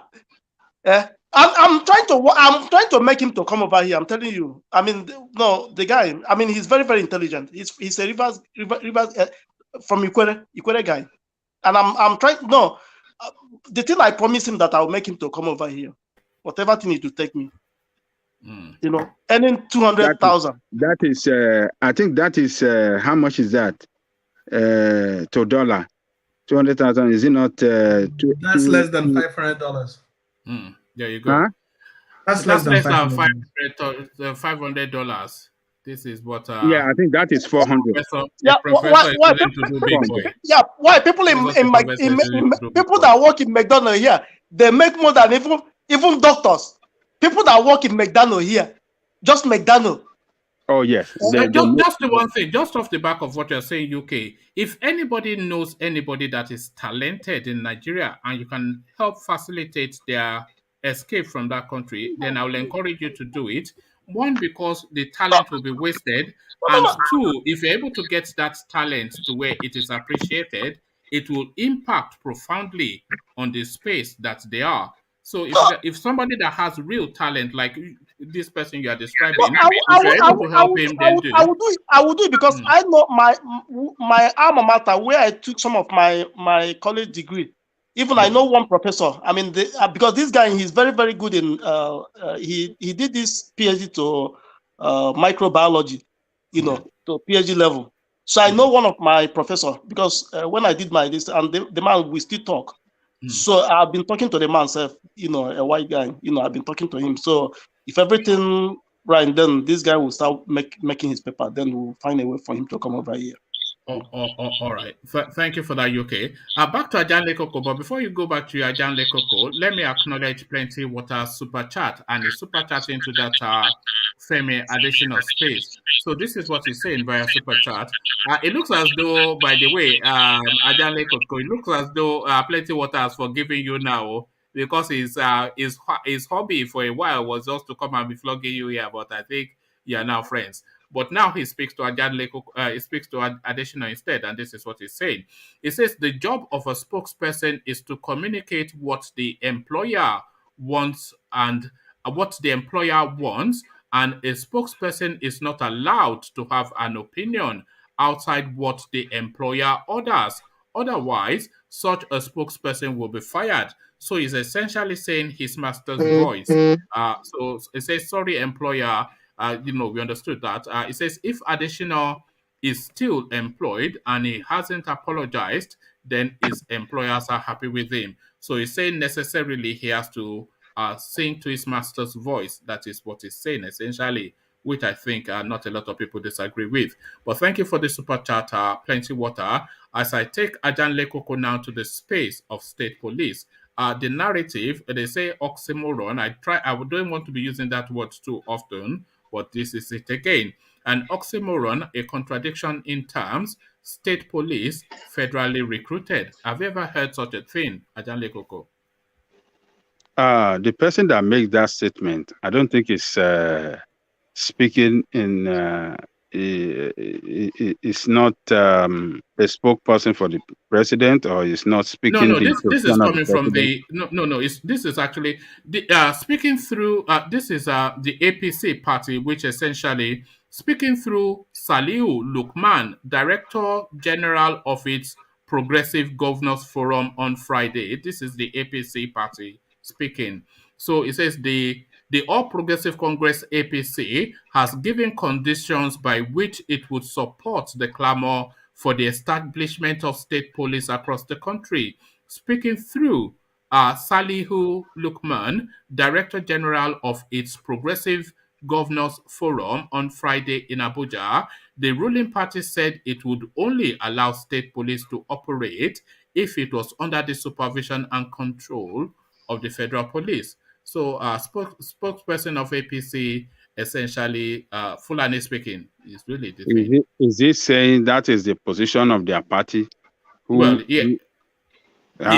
He's speaking as the Director General of their Governors Forum. So that is essentially, so it's a big party stalwart speaking to a hot topic within the political space. So I'm sure he would have gotten clearance before coming out to say that. Well, if that is true, that means that our governors, like FEMI, like others we have, APC governors we have in the Southwest, have sold us. That is what it means. If he is speaking about the position of their governors forum in APC, if that is true, if that is if that is truly the position of their governors forum in APC, that means our governors from the Southwest have sold us, because that is not the kind of state policing that we want. We want a state police department where we can do our recruitment by ourselves at our state, and we can, train them by ourselves in our state, and we're going to be responsible for their payment. You can see in the statement, it didn't mention about finance, so it didn't mention that federal government is going to pay, but federal government want to control recruitment. Federal government will be supply them arms. So federal government want to control, but does not want to share the burden of financing or payment of Ajale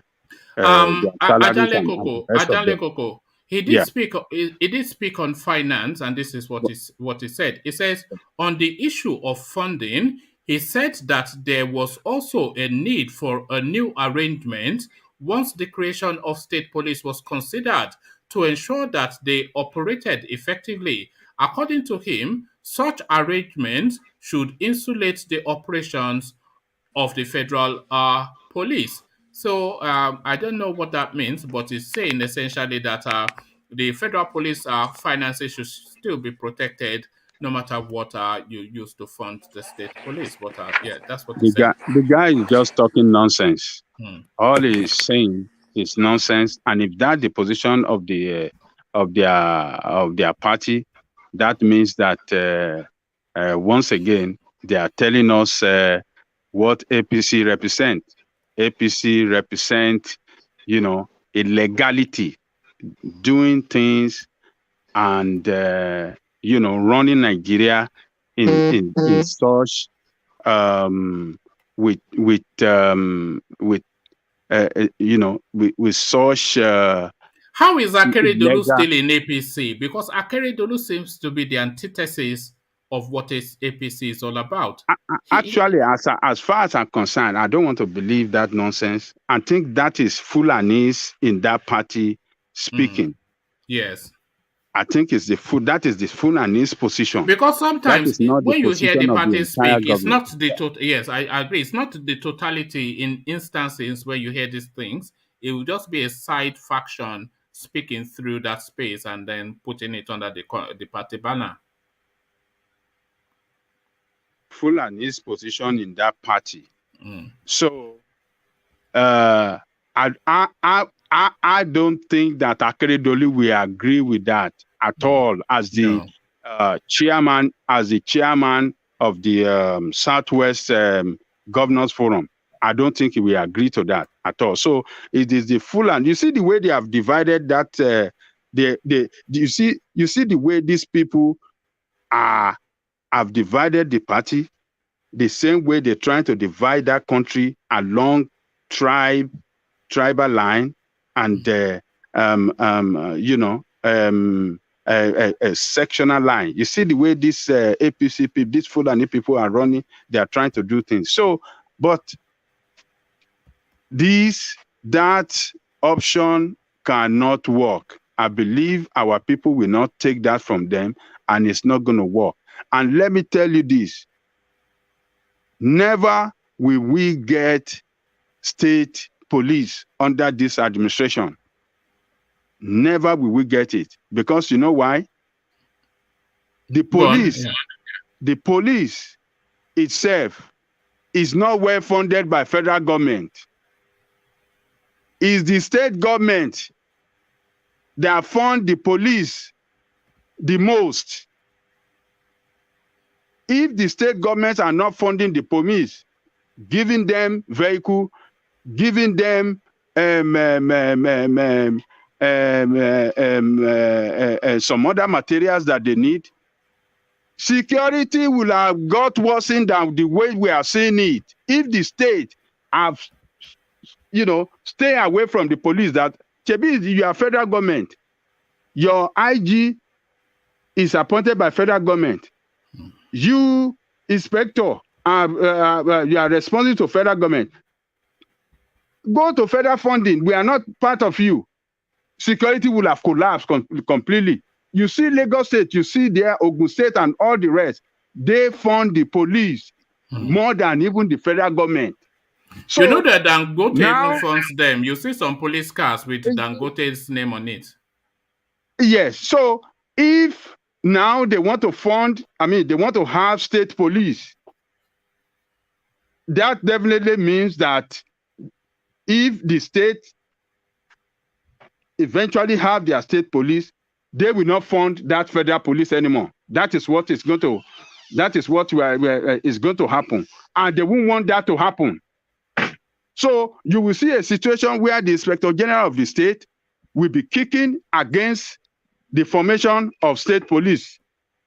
The formation of the state police. He will not want that to happen because the state police are covering his ass for him. Otherwise, they will have been seen as a very useless security operative in that country.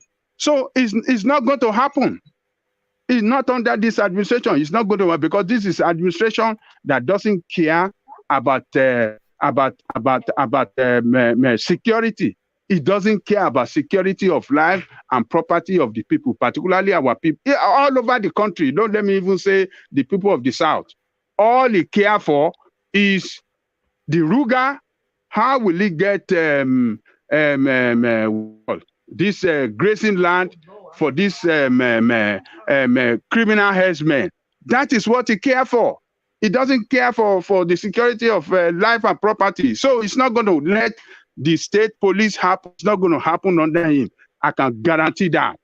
If it's going to happen, exactly what this guy is saying, the conditions that this guy said is attaching. Would it not even be better? Would it not even be better if it doesn't happen under Buhari? Because if it happens under Buhari, as you are suggesting, it will be so watered down, it would not be fit for purpose. So should we just keep quiet about the state police, endure this guy till he's out, and then have it with the next guy? Because it is something that will come, but if it comes under Buhari, it's going to be just some Fulani templates on top of something. Oh, yes. Oh, yes. Well, you are right. Maybe we should not even bother ourselves.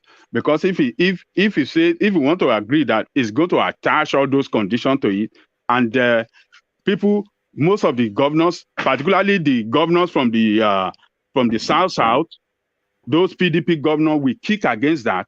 They will not agree. And I believe Akeredolu will not agree with that. Why should state be spending its money on what federal government failed to provide? I want to provide it, and the federal government want to control it. No, that's not going to happen. So it's going to defeat the purpose of it. Like in US now, the state police, what we know as the state police, they call them the troopers here. They only concentrate on the highway.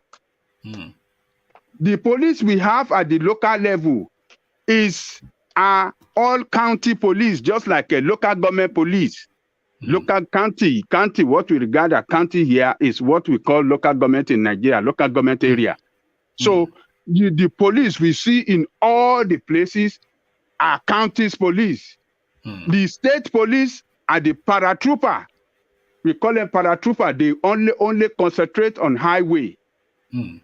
That if you overspeed on highway or you are doing something that contravenes the traffic rule or you are somebody they've been looking for, they got your tip.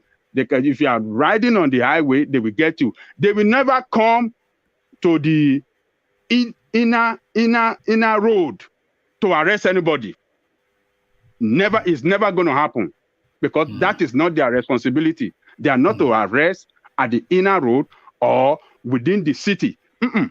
They are only on the highway. So while those on the city, in their own city, the one in one city, police in let's say, for example, in Mushin, local government area, cannot go and arrest anybody at Surulere local government area. You understand? Their job is confined within their local government area, within their county. That is the only area they can operate. It's confined just within their county. They can't look.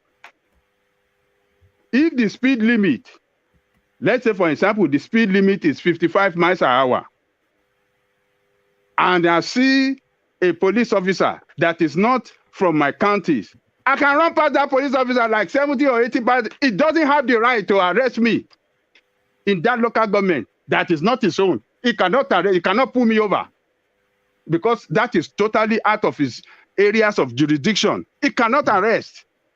That is the way he functions here. They are all at local government area, county, that's it. Every county has their police. The state police, they are few in number, but they concentrate on the highway. They don't go into the inner city or any other. No, they are just on the highway to pull people over on the highway, and that's it. That's their job. All right. So you see orderliness. You see what we call orderliness. Everybody respect each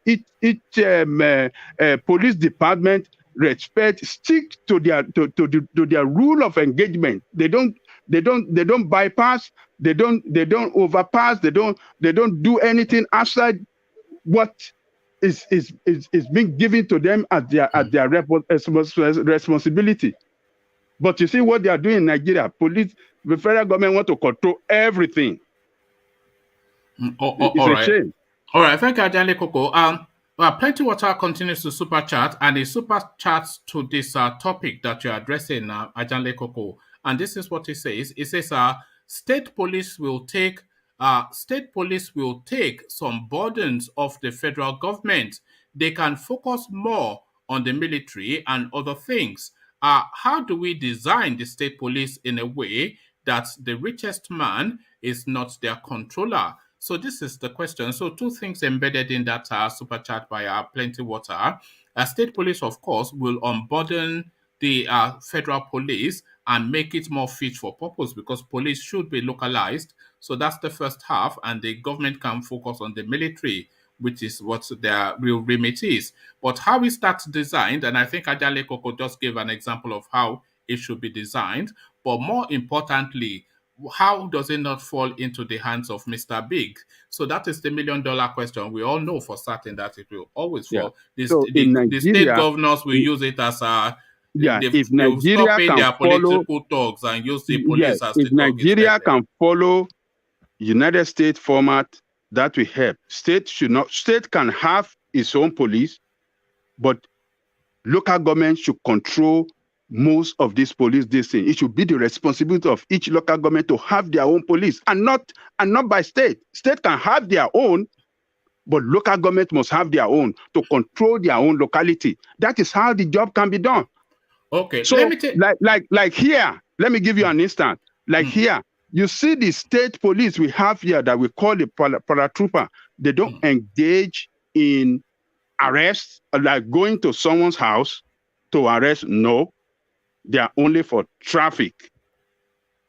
They could arrest you on the highway and then hand you over to the locality where you have offended, or maybe you are doing something wrong, or maybe if they are actually tracing you like a criminal, you know, if once they get you on the highway, then the appropriate authority or the security agency that are responsible to take you to court and other things, they will hand you and they get out of it. So they are most of the time for traffic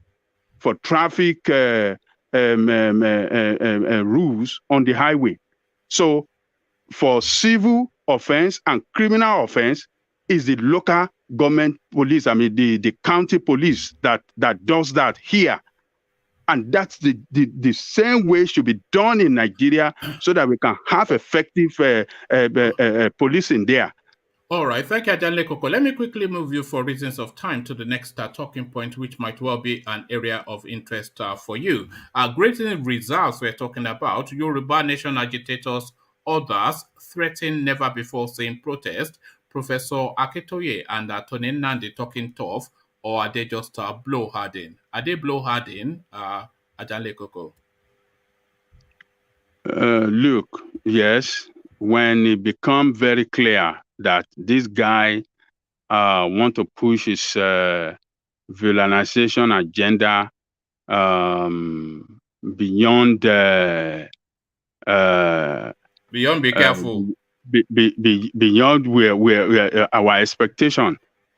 Yes, I can guarantee you they have the power to call on sit at home or protest, and people will respond, because we are talking about land. Do you think they have the reach? Is the question. Do you think they have the reach? Yes, they have it. Or do you think they are too elitist, Tony Nnamdi and Professor Akitoye? Do you think they have the reach to call for a protest and people will respond? Yes, they have the reach, because let me tell you, this has to do with land. It has to do with ancestral heritage of people in their indigenous land. This is their ancestral heritage. They won't give it up to anybody. If you could look at most places that they have fought war, if it's not the issue of land, then maybe something else, or maybe tribal something. But land disputes always resort to war. In most of the war that have been fought around the world, land dispute between countries. So if people are coming to take our land and they're pushing they're pushing their agenda hard, and they're trying to follow it with law to do it, you think people are not going to stand up and resist it? They will resist it. People will resist it. Even the king will stand up when it comes to that time. People will stand up and resist it. People, if the king doesn't want to do anything, people of those community and state will stand up that that is where we are now. That is why you see a lot of people following Igboho, because people saw that these people are coming to our land to kill us, to maim us, to rape our women, and stop our people from going to farm. That is why Igboho's campaign was very effective. People saw it that, oh yes, what this guy is fighting for, or this Yoruba nation that is agitating, makes sense. It resonated with the people, and that is why you saw a large crowd with him. So when it comes to this thing about this Ruga agenda, or what did he call it, that is trying to, take our land and give it to this criminal, you will see people will rise up all over the place. You will see in Edo land, you will see in Yoruba land, you will see everywhere in Igbo land, people, Baba Akintoye will speak and people will follow that order because it has to do with their ancestral heritage. It has to do with their future existence, and we won't allow anybody to come and do you think the people identify? Sorry, do you think the people identify with him? Do you think people identify with Professor Akintoye? Because Sunday Igboho was his conduit to the people, and he is otherwise indisposed now. So, do you think Professor Akintoye has a direct link between the people? Do you think there's a conversation taking place between Professor Akintoye and the people? I wouldn't say that Professor Akintoye and they add him in that mix as well, yeah. Well, to those of us that are educated, yes, we know Tony Nnamdi, we know Professor Akintoye, but to most market women and street people, a lot of them don't know them. A lot of them don't know them. But, you know, when it gets to that stage of knowing them, people will know them. When they start speaking, when it gets to that time and they start speaking, people will start knowing them. A lot of people that have not heard of them before or have not known them before, I mean, people like us, we tell them, and some other people will say, oh, Baba Akintoye, only Aṣíwájú Yorùbá nation, Sunday Igboho ọmọlẹ́yìn ẹni Sunday Igboho. Then everybody will now know Akintoye. So that is how it works. When it gets to that time, people will know them because a lot of people will go out and campaign and tell the story of Baba Akintoye and tell the story of Nnamdi. You know, the people will know them. It's just a matter of time when it gets to their own turn. You know, to act, and they act, the news will spread, and people on the street that haven't known them yet now we surely know them by that time. So, all right, thank you. So, just for reasons of time, very quickly on this U.S. story of 3 businessmen charged for trying to smuggle arms and ammunition into Nigeria. So, comment on that, and then we'll go on to Vin, and then we'll start to round off. So, the arms smuggling from the United States. What are you making of that? I don't know how long those guys have lived in the United States, and I don't know how why they have to be so reckless to carry so much arms, and they think that they can get away. I mean, United States have a scanner that scan through every computer. I mean, every container that is leaving this country, we go through scanner. It's not like Nigeria. Do you know that Nigeria doesn't have scanner? Nigeria doesn't have scanner. That no, you know they do, country. But they've never connected they don't have. They do have. They do have. They don't have. I'm telling you. Okay. All Nigeria right. doesn't have. They don't have scanner that you know, container passes. That is why you see custom will come and open your computer and be checking everything one after the other. They don't have. I'm telling you, I know about this. All right. Nigeria doesn't have scanner. That is why when your container land, you will see the custom and everybody will jump. They will open it. They will have to go and look at everything one after the other. They don't have scanner. So those boys, I mean, those guys, I don't know why or maybe they were tipped off. Maybe the security were tipped off about them. Maybe that is not their first time of doing it. They must have done it before and did it. Hello? Do we still have your Janle Coco? Law. They have a strong law of gun control there. So I don't know if we are to be maybe in the south here, that is very easy to get arm here, to get gun here. Maybe it would have been a different story.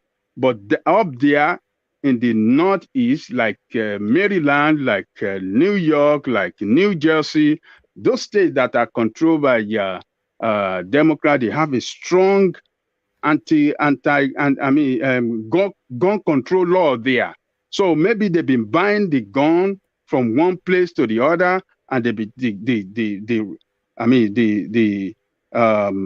the system have been showing that, oh, this guy, because when you buy gun, your ID will run through the system, and you went and bought another one, and you went and bought another one, and they were the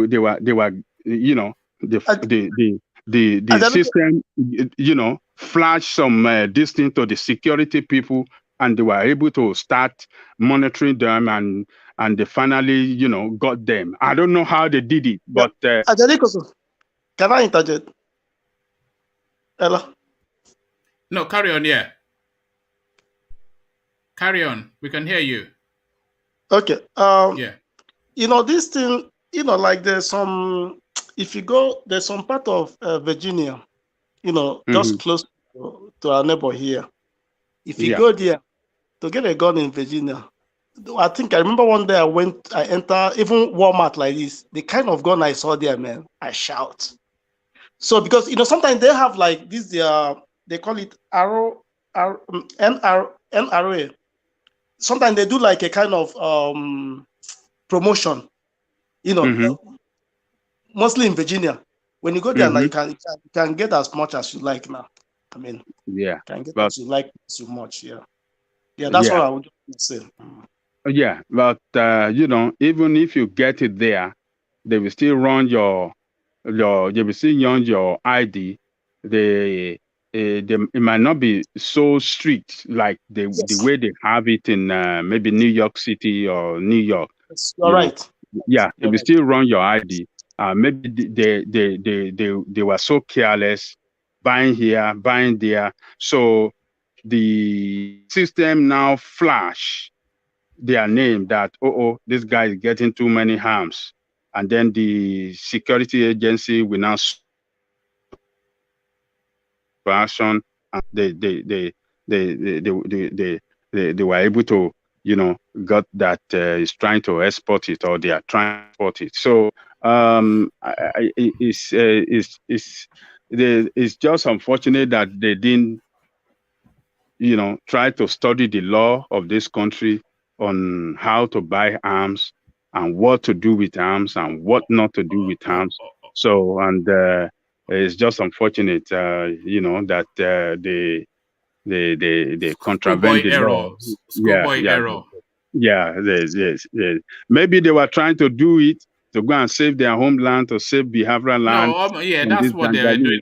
But they did it in the wrong country. They did it the wrong way. So, I mean, all they just need now is just to get a good lawyer now. I mean, that's what. Yeah.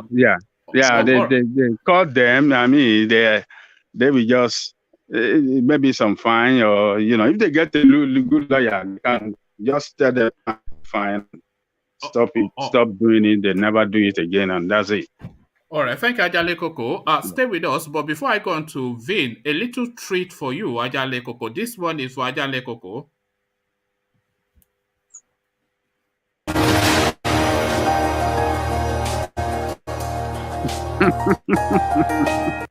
Joining us now is Giope. He's still spending around the world. Hello, G. I can't stop laughing. I don't think where is this man? Yeah, that is Ruben Abati, and is completely besotted with this girl, and every single time and any single time this is what you hear. Let me give you one more time.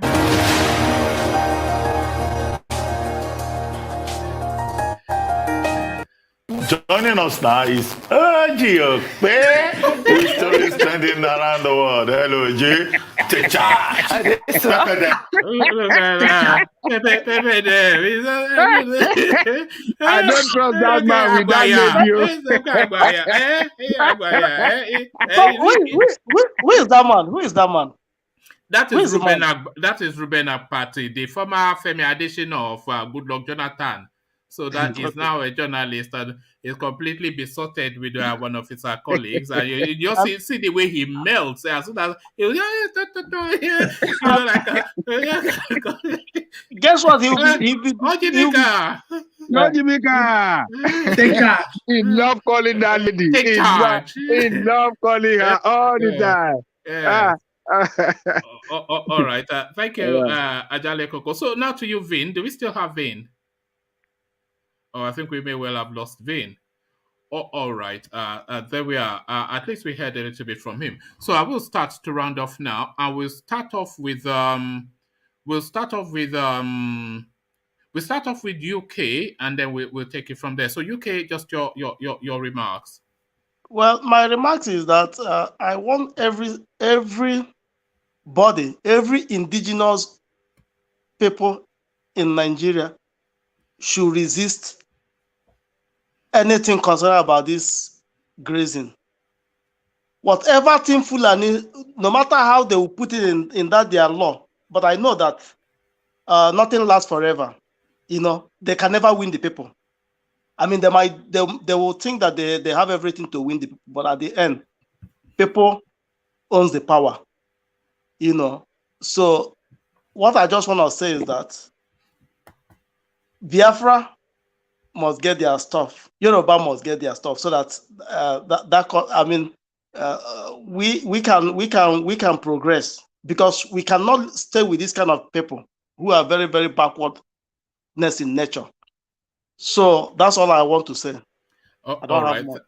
Thank you, UK. Always a delight to hear from you. So UK, ladies and gentlemen, just saying it as it is. So thank you, UK. From UK, we go on to Ola, and then from, yes, Ola, are you still with us? Okay, I think Ola may well have left us. So then from Ola, then we go to Alexander to see if he is still with us. Are you still with us, Alexander? Of course I am, woman. All right, thank you, my brother. So your words.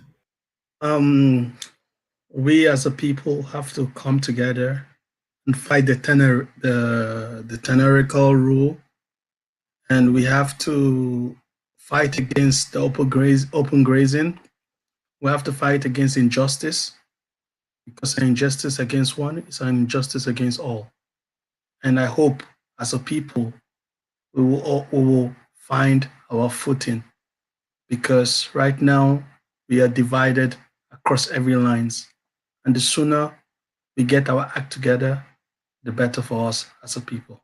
Thank you very much, one man, and it's a delight being among you guys. Thank you, Alexander. Let's hear more from you when you can spare the time, because I think people have enjoyed hearing from you. So from Alexander, good night, Alexander, to Baba Akure, your word. Thank you for having me tonight. It has been a very long one. Anyway, like the person just spoke now said, nothing lasts forever. And I have used example of our politicians, the previous politicians, the way they behave. And today now, there's not to write home about them. Most of them already sold their houses and having one problem or the other. So the best thing for us is to do good, and good will always follow us.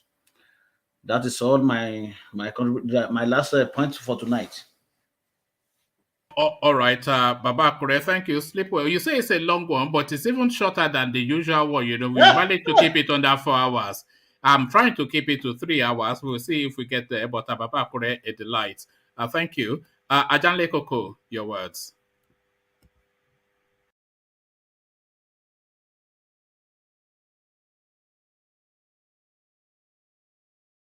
Sorry, Ajanle Koko, are you there? Did I mute you? I didn't mute you. Oh, okay, I'm here. Yeah. Yes. Okay. Yeah, we as a people should continue to tell our people back home to stand up for for the truth all the time, and see that country as a country for all of us and not a country for some people. And they should try as much as possible to support the right thing and not giving into politicians that always try to buy their vote. When it's time to vote, they should vote their conscience and vote against all the politicians that we have there now. It doesn't matter which party they belong, either PDP or APC, they failed that country. They need to vote against them and vote for new people to take charge of that country. They need to listen to us that in diaspora, they need to recognize the fact that we have seen, we know how things run in the advanced country and how things runs best, and they should listen to us. Whatever we tell them to do in the next election, if election is going to happen or whatever is going to happen, they should stay with us and let us do it together, because we have no other place than where we came from and our ancestral homeland. They should stand up and defend it and not allow Buhari with all his tactics and all his agenda to pass through. They should not be afraid. They shouldn't be afraid of anything. They should stand up, and we all be with them with moral support, financial support, everything that we have at our disposal to support them. We will support them, and I believe togetherness. Our togetherness is the weakness of Buhari. They should not allow this man to destroy the country, because destruction of the country is the destruction of the future, our future generation and generation to come. We should all stand up together, and I believe we will see the end of him. He will not see the end of us. We shall definitely see the end of him and his criminal gang they have in position of power today. We shall see the end of them, and we shall. That sounds like you are thinking we shall overcome. Is that way? Yeah, Are you doing we shall? We shall overcome them. Someday. We shall overcome them. You might as well sing it, but thank you, Ajale Koko. Yeah. Always say the last. So the last word should traditionally go to Ajale Koko, but we let his best friend have the last word. Thank you, Ajale Koko. So we let your best friend have the last word instead. So I'll leave you here, carry the conversation on within the comment section. Here I say peace as I give the last word now to Ajale Koko's best friend.